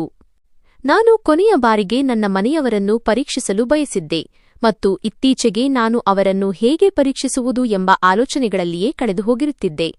ಏಕೆಂದರೆ ನನ್ನ ಕೆಲಸ ಮತ್ತೆ ಸಿಕ್ಕಿದೆ ಎಂದು ಅಣ್ಣನಿಗೆ ತಿಳಿದಾಗಿನಿಂದ ಅವರ ವರ್ತನೆ ಬದಲಾಗಲಾರಂಭಿಸಿತ್ತು. ಈಗ ಅವರು ಆಗಾಗ ತಾವಾಗಿಯೇ ನನಗೆ ಫೋನ್ ಮಾಡುತ್ತಿದ್ದರು. ಅವರ ಉದ್ದೇಶ ಹಣವನ್ನು ಹೊರತುಪಡಿಸಿ ಬೇರೇನೂ ಅಲ್ಲ ಎಂದು ನನಗೆ ತಿಳಿದಿತ್ತು. ಆದರೆ ನಾನು ಅವರ ಬಲೆಯಲ್ಲಿ ಸಿಲುಕಿಕೊಳ್ಳುತ್ತಿದ್ದೆ ಮತ್ತು ನಾನು ಅವರ ಕರೆಯನ್ನು ಕಾಯುವಂತೆ ಅವರು ಕೂಡ ನನ್ನೊಂದಿಗೆ ಮಾತನಾಡಲು ಕಾತುರರಾಗಿರುತ್ತಾರೆ, ಅವರು ನನ್ನನ್ನು ಪ್ರೀತಿಸುತ್ತಾರೆ ಎಂದು ಅಂದುಕೊಳ್ಳುತ್ತಿದ್ದೆ. ನಂತರ ಒಂದು ದಿನ ನಮ್ಮ ಮನೆಯಲ್ಲಿ ಕಳ್ಳತನವಾಗಿದೆ ಮತ್ತು ಎಲ್ಲವೂ ಕಳೆದು ಹೋಗಿದೆ ಎಂದು ತಿಳಿಯಿತು. ನನ್ನ ಮನೆಯಲ್ಲಿ ಅಮ್ಮ ಮತ್ತು ತಂಗಿಯರೊಂದಿಗೆ ಈ ದಿನಗಳಲ್ಲಿ ಮಾತುಕತೆ ನಡೆಯುತ್ತಿರಲಿಲ್ಲ. ಅಣ್ಣ ಎಂದಾದರೂ ಹೋದರೆ ಮಾತನಾಡಿಸುತ್ತಿದ್ದನು. ಒಂದು ದಿನ ನಾನು ಅಣ್ಣನಿಗೆ ನಾನು ಸ್ವಲ್ಪ ಹಣ ಕಳುಹಿಸಬೇಕು ಎಂದು ಹೇಳಿದೆ. ಆಗ ಅವನು ತುಂಬಾ ಸಂತೋಷಪಟ್ಟನು. ಅವನು ನನ್ನೊಂದಿಗೆ ತುಂಬಾ ಚೆನ್ನಾಗಿ ಮಾತನಾಡಿದನು. ಆಗ ನನ್ನ ಗುರು ಆರ್ಯನ್ ಕೂಡ ಕುಳಿತಿದ್ದರು. ಅವರು ಮುಗುಳ್ನಗುತ್ತಾ, ಎಷ್ಟು ವಿಚಿತ್ರವಾದ ವಿಷಯ ಅಲ್ಲವೇ? ಇತಿಹಾಸ ಮತ್ತೆ ತನ್ನನ್ನು ತಾನೇ ಪುನರಾವರ್ತಿಸುತ್ತಿದೆ ಎಂದರು. ಮೊದಲು ಆರ್ಯನ್ ಇದ್ದ, ಈಗ ನೋಡು ನೀನು ಇದ್ದೀಯಾ. ಆದರೆ ಕಥೆ ಅದೇ ಆಗಿದೆ, ಪಾತ್ರಗಳು ಅವರೇ. ಅವರು ಕೆಲವೊಮ್ಮೆ ಇಂತಹ ವಿಷಾದದ ಮಾತುಗಳನ್ನು ಆಡುತ್ತಿದ್ದರು. ನನಗೆ ಆಶ್ಚರ್ಯವಾಯಿತು. ಆಗ ಅವರು, ನೀನು ಹೇಳಿದ್ದು ಸರಿ, ನೀನು ಒಮ್ಮೆ ನಿನ್ನ ಮನೆಯವರನ್ನು ಪರೀಕ್ಷಿಸಬೇಕು ಎಂದರು. ಅವರು ಆಗಾಗ ವಿಚಿತ್ರವಾದ ಮಾತುಗಳನ್ನು ಆಡುತ್ತಿದ್ದರು. ಅವರು ಈ ಮಾತನ್ನು ಹೇಳಿದಾಗ ನಾನು ಅವರಿಗೆ ನನ್ನ ಅಣ್ಣನ ನಂಬರ್ ಕೊಟ್ಟು, ನನ್ನ ಅಣ್ಣನಿಗೆ ಫೋನ್ ಮಾಡಿ ಹೇಳಿ, ನಿಮ್ಮ ತಮ್ಮ ಕೆಲಸ ಮಾಡುವಾಗ ಅಪಘಾತಕ್ಕೀಡಾಗಿದ್ದಾನೆ ಮತ್ತು ಅವನು ತೀರಿಕೊಂಡಿದ್ದಾನೆ. ಅವನ ಶವ ಬೇಕಿದ್ದರೆ 1 ಲಕ್ಷ ರೂಪಾಯಿ ಕಳುಹಿಸಿ, ಆಗ ನಾವು ಅವನ ಶವವನ್ನು ನಿಮ್ಮ ವಶಕ್ಕೆ ನೀಡುತ್ತೇವೆ ಎಂದು ಹೇಳಿದೆ. ಮೊದಲು ಆರ್ಯನ್ ಅಂತಹ ಮಾತನ್ನು ಹೇಳಲು ಒಪ್ಪಲಿಲ್ಲ. ಅವರು ಪರೀಕ್ಷಿಸಲು ಬಯಸಿದ್ದರು, ಆದರೆ ಈ ರೀತಿ ನನ್ನ ಸಾವಿನ ಬಗ್ಗೆ ಮಾತನಾಡಲು ಅಲ್ಲ. ಆಗ ಅವರು ನನಗೆ ತಮ್ಮ ಕಥೆಯನ್ನು ಹೇಳಲು ಪ್ರಾರಂಭಿಸಿದರು ಮತ್ತು ನನ್ನ ಮನೆಯವರು ನನ್ನನ್ನು ತುಂಬಾ ಪ್ರೀತಿಸುತ್ತಿದ್ದರು ಎಂದು ನಾನು ನಿನಗೆ ಹೇಳಿದ್ದೆನಲ್ಲವೇ? ತಂಗಿಯರ ಮದುವೆಯ ನಂತರ ನನ್ನ ಜೀವನವನ್ನು ರೂಪಿಸಿಕೊಳ್ಳುವ ಬಗ್ಗೆ ನನಗೆ ಎಂದಿಗೂ ಯೋಚನೆಯೇ ಬರಲಿಲ್ಲ ಎಂದರು. ನಾನು ಮನೆಯಲ್ಲಿ ಮಾತನಾಡಿದಾಗಲೆಲ್ಲ ಮೊದಲು ತಂಗಿಯರ ಬಗ್ಗೆ ಯೋಚಿಸು, ನಂತರ ನೀನು ನಿನ್ನ ಬಗ್ಗೆ ತೆಗೆದುಕೊಳ್ಳುವ ನಿರ್ಧಾರ ನಮಗೆ ಒಪ್ಪಿಗೆಯಾಗುತ್ತದೆ ಎಂದು ಹೇಳಿ ನನ್ನನ್ನು ಸುಮ್ಮನಾಗಿಸುತ್ತಿದ್ದರು. ತಂಗಿಯರ ಮದುವೆಯ ನಂತರ ನನ್ನ ತಾಯಿ ತೀರಿಕೊಂಡರು ಮತ್ತು ನಂತರ ಯಾರಿಗೂ ನನ್ನ ಬಗ್ಗೆ ಕಾಳಜಿಯೇ ಬರಲಿಲ್ಲ. ಅದಕ್ಕಾಗಿಯೇ ಈಗ ನಾನು ನಿನ್ನನ್ನು ಅಂತಹ ಅಂತ್ಯದಿಂದ ರಕ್ಷಿಸಲು ಬಯಸುತ್ತೇನೆ. ಇದನ್ನು ಕೇಳಿ ನನ್ನೊಳಗೆ ಒಂದು ರೀತಿಯ ನಡುಕ ಉಂಟಾಯಿತು. ನಾನು ಅವರ ಮಾತನ್ನೇ ಅವರಿಗೆ ನೆನಪಿಸಿ ಹೇಗಾದರೂ ಮಾಡಿ ಅವರು ಅದನ್ನೇ ಹೇಳುವಂತೆ ಒಪ್ಪಿಸಿದೆ. ನಂತರ ಅವರು ಒಪ್ಪಿಕೊಂಡರು. ನಾವು ನಿರ್ಧರಿಸಿದೆವು, ನಾಳೆಯೇ ನಾವು ನನ್ನ ಅಣ್ಣನಿಗೆ ಕರೆ ಮಾಡುತ್ತೇವೆ ಎಂದು. ನನ್ನ ಕರೆಗಾಗಿ ಕಾಯುತ್ತಿದ್ದ ಅವನಿಗೆ ದೊಡ್ಡ ಆಘಾತ ಕಾದಿತ್ತು. ಆರ್ಯನ್ ನನ್ನ ಮುಂದೆ ಕುಳಿತಿದ್ದರು. ಅವರು ನನ್ನ ಅಣ್ಣನಿಗೆ ಕರೆ ಮಾಡಿ, ನಿಮ್ಮ ತಮ್ಮ ತೀರಿಕೊಂಡಿದ್ದಾನೆ, ಅವನ ಶವ ಬೇಕಿದ್ದರೆ ಇಷ್ಟು ಹಣ ಕಳುಹಿಸಿ ಎಂದು ಹೇಳಿದರು. ಇದನ್ನು ಕೇಳಿದ ತಕ್ಷಣ ನನ್ನ ಅಣ್ಣ ಕರೆಯನ್ನು ಕಟ್ ಮಾಡಿದನು. ಅಂತಹ ಸಂದರ್ಭದಲ್ಲಿ ನಾನು ಯಾರಿಂದ ಅನುಕಂಪವನ್ನು ನಿರೀಕ್ಷಿದ್ದೆನೋ ಆ ವ್ಯಕ್ತಿ ಕರೆಯನ್ನು ಕಟ್ ಮಾಡಿದ್ದನು. ನನಗೆ ಇನ್ನೊಂದು ನಂಬರ್ ಕೂಡ ನೆನಪಿತ್ತು. ಅದನ್ನು ನಾನು ಪರೀಕ್ಷಿಸಲು ಬಯಸಿದ್ದೆ. ಆ ಫೋನ್ ನಂಬರ್ ಬೇರೆ ಯಾರದ್ದೂ ಆಗಿರಲಿಲ್ಲ. ನನ್ನ ಅತ್ತೆಯನ್ನು ಮದುವೆಯಾಗಲು ಬಯಸಿದ್ದ ಆ ರೌಡಿಯದಾಗಿತ್ತು. ನಾವು ಅವನಿಗೆ ಕರೆ ಮಾಡುವ ಮುನ್ನವೇ ನನ್ನ ಅಣ್ಣನಿಂದ ಮತ್ತೆ ಕರೆ ಬರಲಾರಂಭಿಸಿತು. ಅವನು, ಇನ್ನು ಮುಂದೆ ಈ ನಂಬರ್ಗೆ ಕರೆ ಮಾಡಬೇಡಿ, ನಾವು ಯಾವ ಸುನೀಲ್ನನ್ನೂ ಬಲ್ಲವರಲ್ಲ ಎಂದು ಹೇಳುತ್ತಿದ್ದನು. ಇದನ್ನು ಕೇಳಿ ನನ್ನ ಉಳಿದಿದ್ದ ನಂಬಿಕೆಯೂ ಕಳೆದುಹೋಯಿತು. ನನ್ನ ಅಣ್ಣ ನನ್ನ ಬಗ್ಗೆ ಹೀಗೆ ಹೇಗೆ ಹೇಳಬಲ್ಲನು? ಇಲ್ಲಿಯವರೆಗೆ ಇದೇ ನಂಬರ್ನಿಂದ ಅವನಿಗೆ ಹಣ ಹೋಗುತ್ತಿತ್ತು ಮತ್ತು ಈಗ ಅವನು ಈ ನಂಬರನ್ನು ಗುರುತಿಸಲು ನಿರಾಕರಿಸುತ್ತಿದ್ದನು. ನಾನು ಮತ್ತೆ ನನ್ನ ಮನೆಗೆ ಮಾತನಾಡಲು ಬಯಸಿದ್ದೆ. ಆದರೆ ನಂತರ ನೆನಪಾಯಿತು, ಮನೆಯಲ್ಲಿ ನನ್ನ ತಂಗಿಯ ಬಳಿ ಮಾತ್ರ ಮೊಬೈಲ್ ಇತ್ತು, ಅದು ಕೂಡ ಕಳ್ಳತನವಾಗಿತ್ತು. ಯಾರೂ ಇಷ್ಟು ಹಣ ಕೊಡಲು ತಯಾರಿರಲಿಲ್ಲ. ನಾನು ಮೌನವಾಗಿ ಕುಳಿತುಬಿಟ್ಟೆ. ನನ್ನನ್ನು ಕೈಬಿಡಲಾಗಿತ್ತು. ನನಗೆ ಕೇವಲ ನನ್ನ ಹಿರಿಯ ಸಹೋದರಿ ಮತ್ತು ಅತ್ತೆಯಿಂದ ಮಾತ್ರ ಭರವಸೆಯಿತ್ತು. ಅವರು ಈ ಸುದ್ದಿ ಕೇಳಿ ತುಂಬಾ ಅಳುತ್ತಾರೆ ಎಂದು, ಏಕೆಂದರೆ ಅವರ ಜೀವನವನ್ನು ರೂಪಿಸಲೆಂದೇ ನಾನು ಪರದೇಶವನ್ನು ಆರಿಸಿಕೊಂಡಿದ್ದೆ. ಆದರೆ ಅವರೊಂದಿಗೆ ನನ್ನ ಮಾತುಕತೆ ಆಗುತ್ತಿರಲಿಲ್ಲ. ನಾನು ಮುರಿದುಬಿದ್ದಿದ್ದೆ. ಸ್ವಲ್ಪ ಸಮಯದ ನಂತರ ನಾನು ಚೇತರಿಸಿಕೊಂಡಾಗ ಬಲ್ವಿಂದರ್ ಸಿಂಗ್ಗೆ ಕರೆ ಮಾಡಿದೆ. ಅವನೇ ನಾನು ಯಾರೊಂದಿಗೆ ನನ್ನ ಅತ್ತೆಯ ಮದುವೆಯನ್ನು ಮಾಡಿಸಲು ಬಯಸುತ್ತಿರಲಿಲ್ಲವೋ ಆತ. ಭಾರತದಲ್ಲಿ ನನ್ನ ಬಳಿ ಯಾರ್ಯಾರ ನಂಬರ್ಗಳು ಇದ್ದವೋ ನಾನು ಎಲ್ಲರನ್ನೂ ಪರೀಕ್ಷಿಸಿದೆ ಮತ್ತು ಎಲ್ಲರ ವರ್ತನೆ ನನ್ನನ್ನು ಜೀವಂತವಾಗಿ ಸಾಯಿಸಿತು. ಇದು ಕೇವಲ ಕೊನೆಯ ನಂಬರ್ ಆಗಿತ್ತು. ಬಲ್ವಿಂದರ್ ಸಿಂಗ್ ಮೊದಲ ರಿಂಗ್ಗೆ ಫೋನ್ ಎತ್ತಿದನು ಮತ್ತು ಗಾಬರಿಯಿಂದ ಕೇಳಿದನು, ಹುಡುಗ, ನೀನು ಆರಾಮಾಗಿದ್ದೀಯಾ ತಾನೇ? ನಾನು ಬಹಳ ಸಮಯದಿಂದ ನೋಡುತ್ತಿದ್ದೆ. ನಿನ್ನ ಸ್ಟೇಟಸ್ ಕೂಡ ಕಾಣಿಸುತ್ತಿಲ್ಲ. ನನಗೆ ತುಂಬಾ ಗಾಬರಿಯಾಗುತ್ತಿತ್ತು. ನಿಸ್ಸಂಶಯವಾಗಿ ನೀನು ನನ್ನನ್ನು ದ್ವೇಷಿಸುತ್ತೀಯಾ? ಆದರೆ ನಿನ್ನ ತಂದೆ ಮತ್ತು ನಾನು ಒಂದು ಕಾಲದಲ್ಲಿ ಸ್ನೇಹಿತರಾಗಿದ್ದೆವು. ನೀನು ನನಗೆ ನನ್ನ ಗಂಡು ಮಕ್ಕಳಷ್ಟೇ ಪ್ರಿಯ ಎಂದು ತಿಳಿದುಕೋ. ಅವನು ನಾನೇನು ಹೇಳದಿದ್ದರೂ ಸ್ವತಃ ಮಾತನಾಡುತ್ತಲೇ ಇದ್ದನು. ಆಗ ನಾನು ಆರ್ಯನ್ ಕಡೆ ನೋಡಿದೆ. ಅವನು ನಗುತ್ತಿದ್ದನು. ನಂತರ ಅವನು ತನ್ನ ಮುಖದ ಭಾವನೆಗಳನ್ನು ಗಂಭೀರಗೊಳಿಸುತ್ತಾ ಹೇಳಿದನು, ನಿಮ್ಮ ನಂಬರ್ ಸುನೀಲ್ ಮೊಬೈಲ್ನಲ್ಲಿದೆ. ಅವನು ಈ ಪ್ರಪಂಚದಲ್ಲಿ ಈಗ ಇಲ್ಲ. ಅವನ ಮನೆಯವರು ಅವನ ಮೃತದೇಹವನ್ನು ತೆಗೆದುಕೊಳ್ಳಲು ಕೂಡ ನಿರಾಕರಿಸಿದ್ದಾರೆ. ಅವನ ಅಂತ್ಯಕ್ರಿಯೆಯನ್ನು ಅಲ್ಲಿಯೇ ಮಾಡಿ ಎಂದು ಹೇಳುತ್ತಿದ್ದಾರೆ. ನೀವು ಹಣ ಕಳುಹಿಸಿದರೆ ನಾವು ಅವನ ಶವವನ್ನು ಕಳುಹಿಸುತ್ತೇವೆ, ಇಲ್ಲದಿದ್ದರೆ ನಾವು ಇಲ್ಲಿಯೇ ಏನಾದರೂ ಮಾಡುತ್ತೇವೆ. ಆರ್ಯನ್ ಈ ಮಾತು ಹೇಳಿದಾಗ ಬಲ್ವಿಂದರ್ ಜೋರಾಗಿ ಅಳಲು ಪ್ರಾರಂಭಿಸಿದನು. ಅವನು ಹೇಳಿದನು, ನೀನು ಇದೇನು ಹೇಳುತ್ತಿದ್ದೀಯಾ? ಅವನು ಹೇಗೆ ಸಾಯಲು ಸಾಧ್ಯ? ಕೇವಲ 6 ದಿನಗಳ ಹಿಂದೆಯಷ್ಟೇ ನನ್ನ ಅವನೊಂದಿಗೆ ಮಾತುಕತೆಯಾಗಿತ್ತು. ಅವನು ಸಂಪೂರ್ಣವಾಗಿ ಚೆನ್ನಾಗಿದ್ದನು. ಅವನಿಗೆ ಏನಾಗಿದೆ? ನಾನು ದುಬೈಗೆ ಬರುತ್ತಿದ್ದೇನೆ. ನೀನು ನನ್ನನ್ನು ಭೇಟಿಯಾಗು. ನಾನೇ ಸ್ವತಃ ಬಂದು ಅವನನ್ನು ಕರೆದುಕೊಂಡು ಹೋಗುತ್ತೇನೆ. ನೋಡು, ಅವನಿಗೆ ಏನೂ ಆಗಬಾರದು. ಅವನು ತುಂಬಾ ಮುದ್ದಾದ ಹುಡುಗ. ಅವನು ಈ ಮಾತುಗಳನ್ನು ಹೇಳಿದಾಗ ನನಗೆ ಆಶ್ಚರ್ಯವಾಯಿತು. ನಾನು ಸುನೀಲ್ನನ್ನು ಕೇವಲ 2 ಬಾರಿ ಭೇಟಿಯಾಗಿದ್ದೆ. ಆದರೆ ಬಲ್ವಿಂದರ್ ನನಗಾಗಿ ಎಷ್ಟು ಚಿಂತಿತನಾಗಿದ್ದನೆಂದರೆ ನಾನೇ ಅವನ ಸ್ವಂತ ಸಂಬಂಧಿ ಎಂಬಂತೆ ವರ್ತಿಸುತ್ತಿದ್ದನು. ಅಷ್ಟಕ್ಕೂ ಅವನು ಇಷ್ಟೊಂದು ಕಾಳಜಿಯನ್ನು ಏಕೆ ತೋರಿಸುತ್ತಿದ್ದನು? ನನಗೆ ಏನೂ ಅರ್ಥವಾಗುತ್ತಿರಲಿಲ್ಲ. ಆಗ ಆ ವ್ಯಕ್ತಿ ಹೇಳಲು ಪ್ರಾರಂಭಿಸಿದನು, ನಿಮ್ಮ ತಂದೆ ಒಮ್ಮೆ ನನ್ನ ಪ್ರಾಣ ಉಳಿಸಿದ್ದರು ಮತ್ತು ಅದಕ್ಕೆ ಪ್ರತಿಯಾಗಿ ನಾನು ಅವನಿಗೆ ಸಹಾಯ ಮಾಡಿದ್ದೆ. ಅವನು ಸರಿಯಾದ ಸಮಯದಲ್ಲಿ ತನ್ನ ಭರವಸೆಯನ್ನು ಉಳಿಸಿಕೊಂಡಿದ್ದನು. ನಾನು ಅವನ ಅತ್ತೆಯನ್ನು ಮದುವೆಯಾಗಲು ಬಯಸಿರಲಿಲ್ಲ. ಅವನ ಅಣ್ಣನೇ ನನಗೆ ಕೋಪ ಬರುವಂತೆ ಮಾಡಿ, ನೀವು ಹೀಗೆ ಮಾಡಿ, ಏಕೆಂದರೆ ಅತ್ತೆಯ ಜವಾಬ್ದಾರಿಯನ್ನು ಹೊರಲು ನಾವು ತಯಾರಿಲ್ಲ ಎಂದು ಹೇಳಿದ್ದನು. ಆದರೆ ನೋಡು, ಅವನು ಎಷ್ಟು ಜವಾಬ್ದಾರಿಯುತ ಹುಡುಗನಾಗಿದ್ದನು. ಅಷ್ಟು ಚಿಕ್ಕ ವಯಸ್ಸಿನಲ್ಲಿಯೇ ಅವನು ತನ್ನ ಮನೆಯವರ ಜೀವನವನ್ನು ಸುಧಾರಿಸಲು ಯಾವುದೇ ಪ್ರಯತ್ನವನ್ನೂ ಬಾಕಿ ಉಳಿಸಲಿಲ್ಲ. ಅವನು ನನ್ನ ಬಗ್ಗೆ ತುಂಬಾ ಸಹಾನುಭೂತಿ ತೋರಿಸುತ್ತಿದ್ದನು. ನಾನು ಬೆರಗಾಗಿ ಹೋದೆ. ಅಷ್ಟು ಬ್ಯೂಸಿ ಇರುವ ಮನುಷ್ಯ ನನ್ನ ಶವವನ್ನು ಪಡೆಯಲು ದುಬೈಗೆ ಬರುತ್ತಿದ್ದನು. ಮತ್ತು ನನ್ನದೇ ಒಬ್ಬ ಸಹೋದರನಿದ್ದನು. ಅವನು ನನ್ನನ್ನು ಗುರುತಿಸಲು ನಿರಾಕರಿಸಿದನು. ಈ ವ್ಯಕ್ತಿ ನಿಜವಾಗಿಯೂ ಏನಾಗಿದ್ದನು?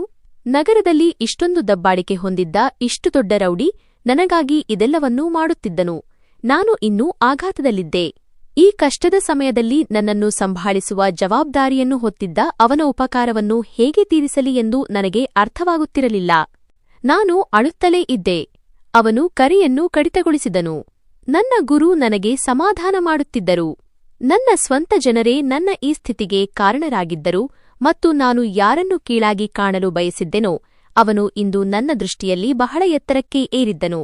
ನಾನು ನನ್ನ ಗುರುವಿಗೆ ಒತ್ತಾಯಿಸಿದೆ, ಮತ್ತೊಮ್ಮೆ ನನ್ನ ಸಹೋದರನಿಗೆ ಕರೆ ಮಾಡಿ ಎಂದು. ಇಲ್ಲಿಯವರೆಗೆ ನಾನು ಅವನಿಗೆ ಲಕ್ಷಾಂತರ ರೂಪಾಯಿಗಳನ್ನು ಕಳುಹಿಸಿದ್ದೇನೆ.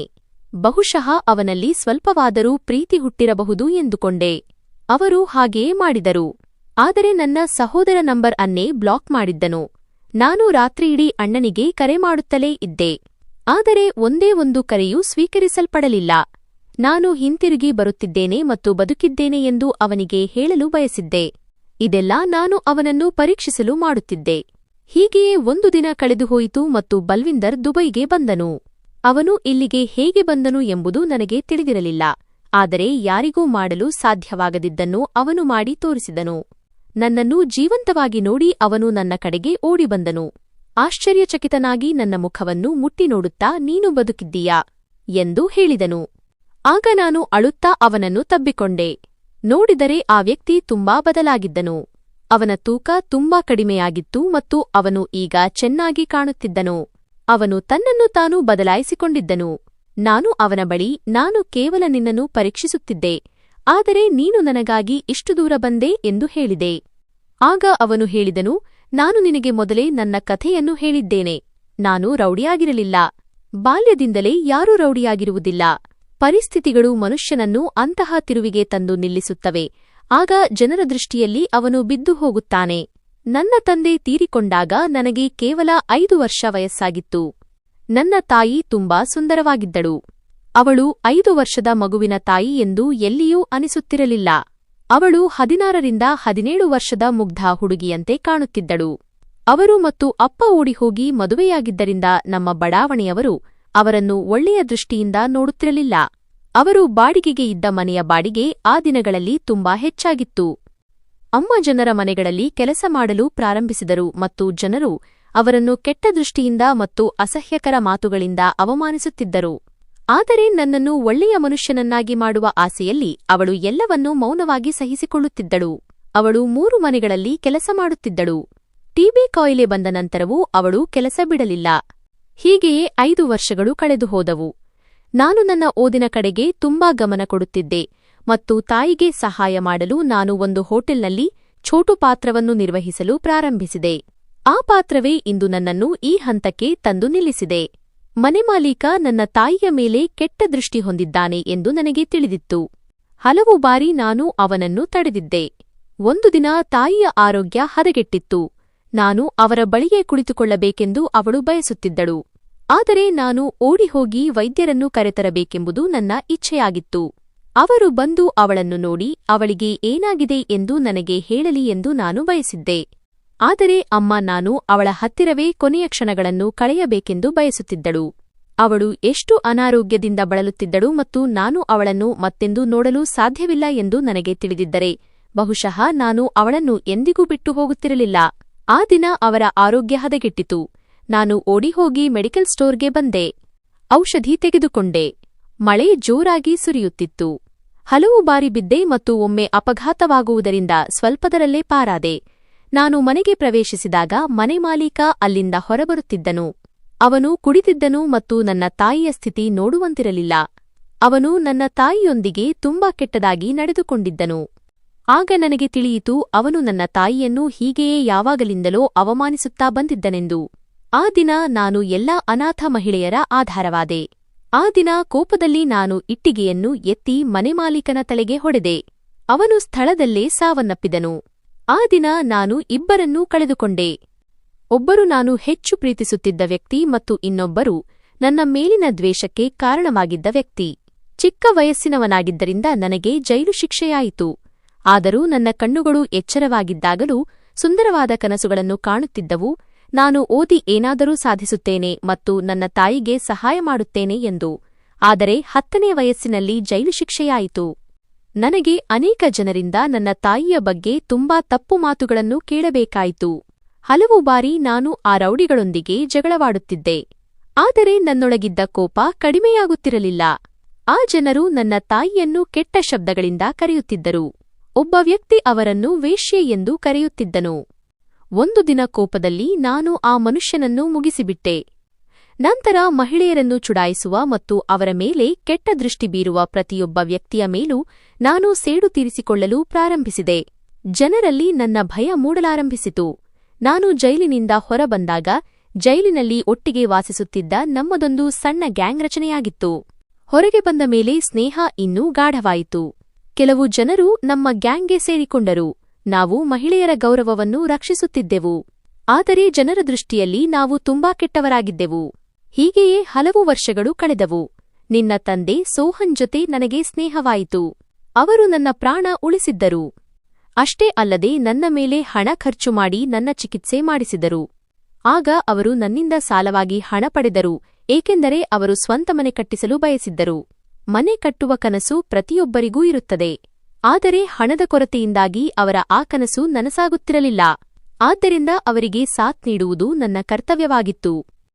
ನಂತರ ನಿಧಾನವಾಗಿ ಯಾರು ಇತರರ ಹಕ್ಕನ್ನು ಕಸಿದುಕೊಳ್ಳುತ್ತಿದ್ದರೋ ನಾನು ಅವರಿಂದ ಅವರ ಹಕ್ಕನ್ನು ಕಸಿದುಕೊಳ್ಳಲು ಪ್ರಾರಂಭಿಸಿದೆ.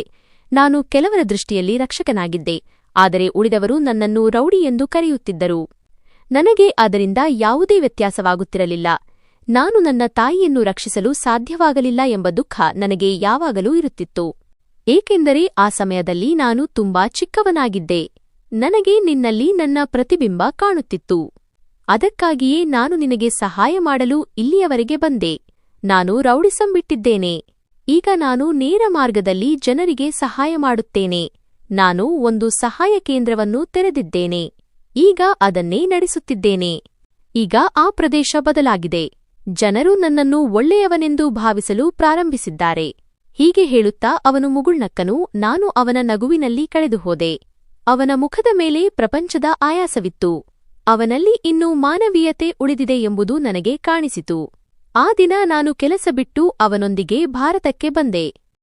ನಾನು ಅವನನ್ನು ಕೊನೆಯ ಬಾರಿಗೆ ಪರೀಕ್ಷಿಸುತ್ತಿದ್ದೆ. ಇದರಿಂದಾಗಿ ಈಗ ನಾನು ನನ್ನ ಅತ್ತೆಯ ಮದುವೆಯನ್ನು ಅವನೊಂದಿಗೆ ಮಾಡಿಸಬಹುದೇ ಎಂದು ತಿಳಿಯಲು, ಏಕೆಂದರೆ ಅವನು ಒಬ್ಬ ಒಳ್ಳೆಯ ಮನುಷ್ಯ ಮತ್ತು ಅವನು ನಿಜವಾಗಿಯೂ ಕೆಟ್ಟ ಕೆಲಸಗಳನ್ನು ಬಿಟ್ಟಿದ್ದಾನೆ ಎಂದು ನನಗೆ ಈಗ ಅರ್ಥವಾಗಿತ್ತು. ನಾನು ಕೂಡ ನನ್ನ ಅತ್ತೆಯ ಸಂಸಾರ ನೆಟ್ಟಗಾಗುವುದನ್ನು ನೋಡಲು ಬಯಸುತ್ತಿದ್ದೆ. ಅವರು ಕೂಡ ಬೇರೆ ಮಹಿಳೆಯರಂತೆ ಒಳ್ಳೆಯ ಜೀವನ ನಡೆಸಲಿ ಎಂಬುದು ನನ್ನ ಆಸೆಯಾಗಿತ್ತು.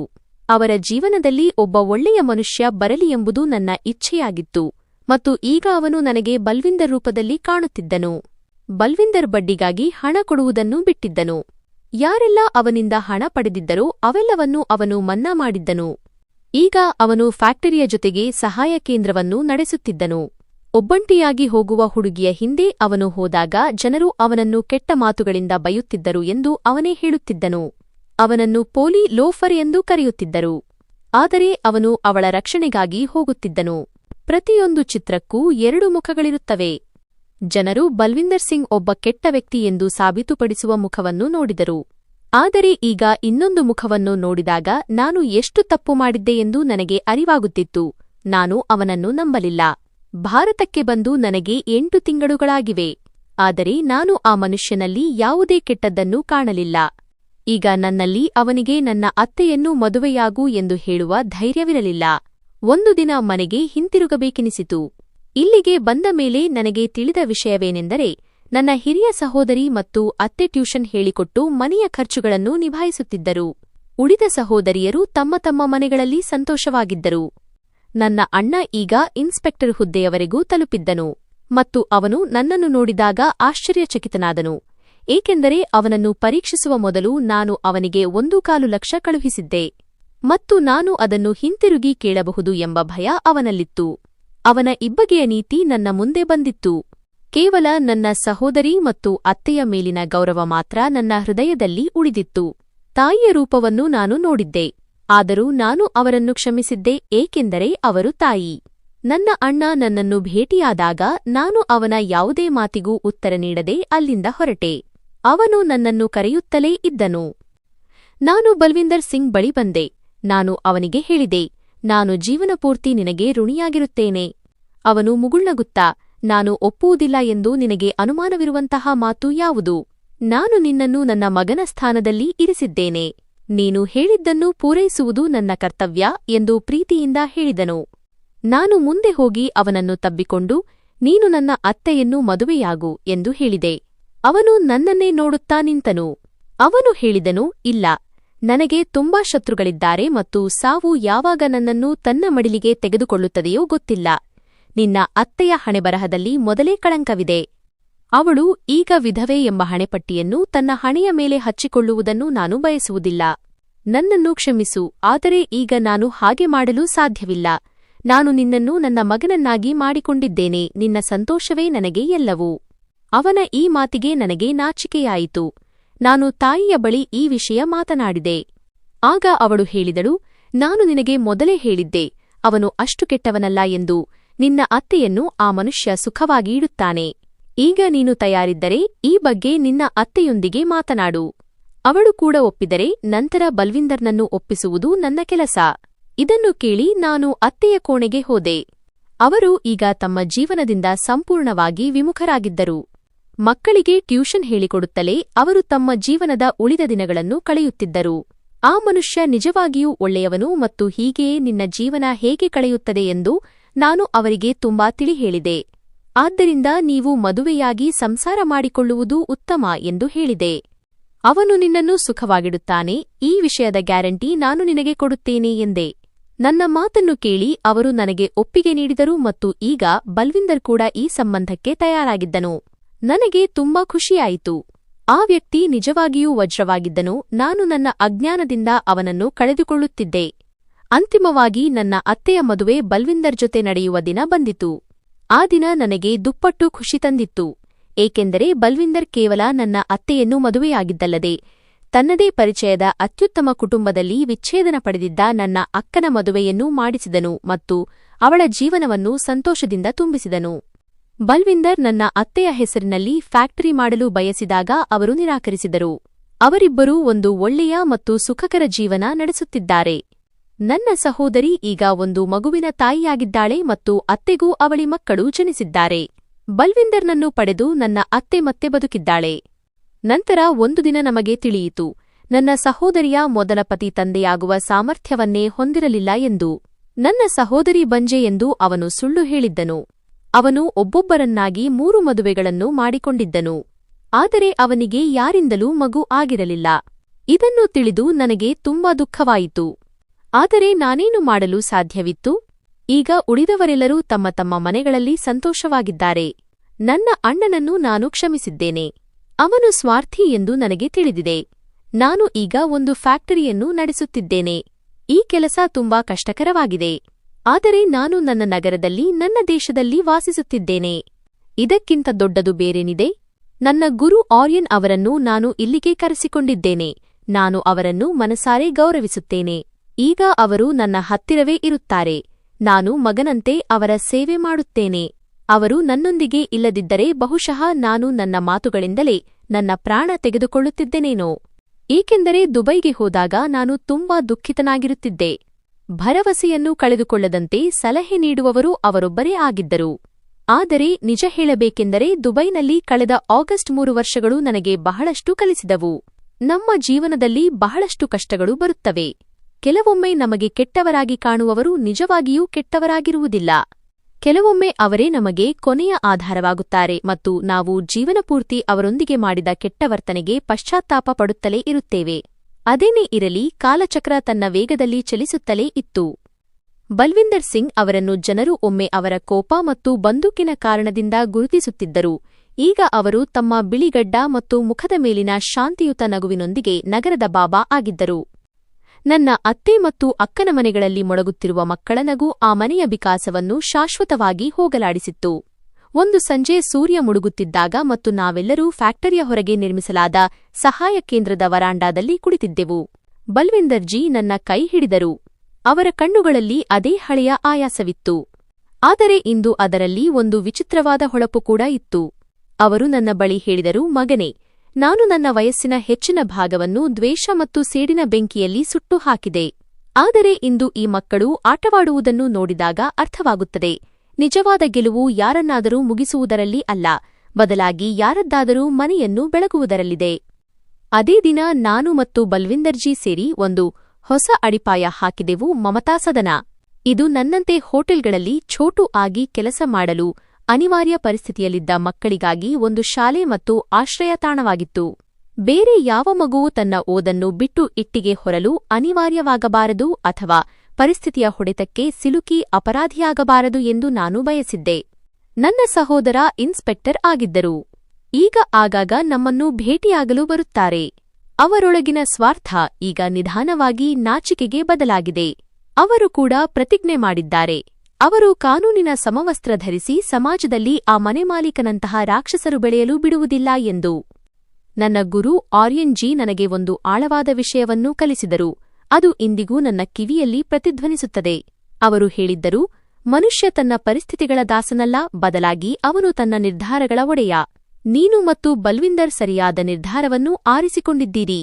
ಇಂದು ನಾನು ಹಿಂತಿರುಗಿ ನೋಡಿದಾಗ ನನಗೆ ಅರ್ಥವಾಗುತ್ತದೆ, ಪ್ರತಿಯೊಬ್ಬ ಮನುಷ್ಯನೊಳಗೂ ಒಂದು ಕೆಟ್ಟತನ ಮತ್ತು ಒಂದು ಒಳ್ಳೆಯತನದ ನಡುವೆ ಯುದ್ಧ ನಡೆಯುತ್ತಲೇ ಇರುತ್ತದೆ. ನಾವು ಯಾವುದಕ್ಕೆ ಪ್ರೋತ್ಸಾಹ ನೀಡುತ್ತೇವೆಯೋ ಅದೇ ಗೆಲ್ಲುತ್ತದೆ. ಈ ಕಥೆ ನಮಗೆ ನ್ಯಾಯ ಮತ್ತು ಸೇಡಿನ ನಡುವಿನ ವ್ಯತ್ಯಾಸವನ್ನು ಕಲಿಸುತ್ತದೆ.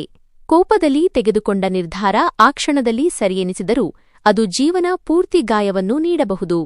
ಯಾರನ್ನೂ ಅವರ ಭೂತಕಾಲದಿಂದ ಅಳೆಯಬೇಡಿ.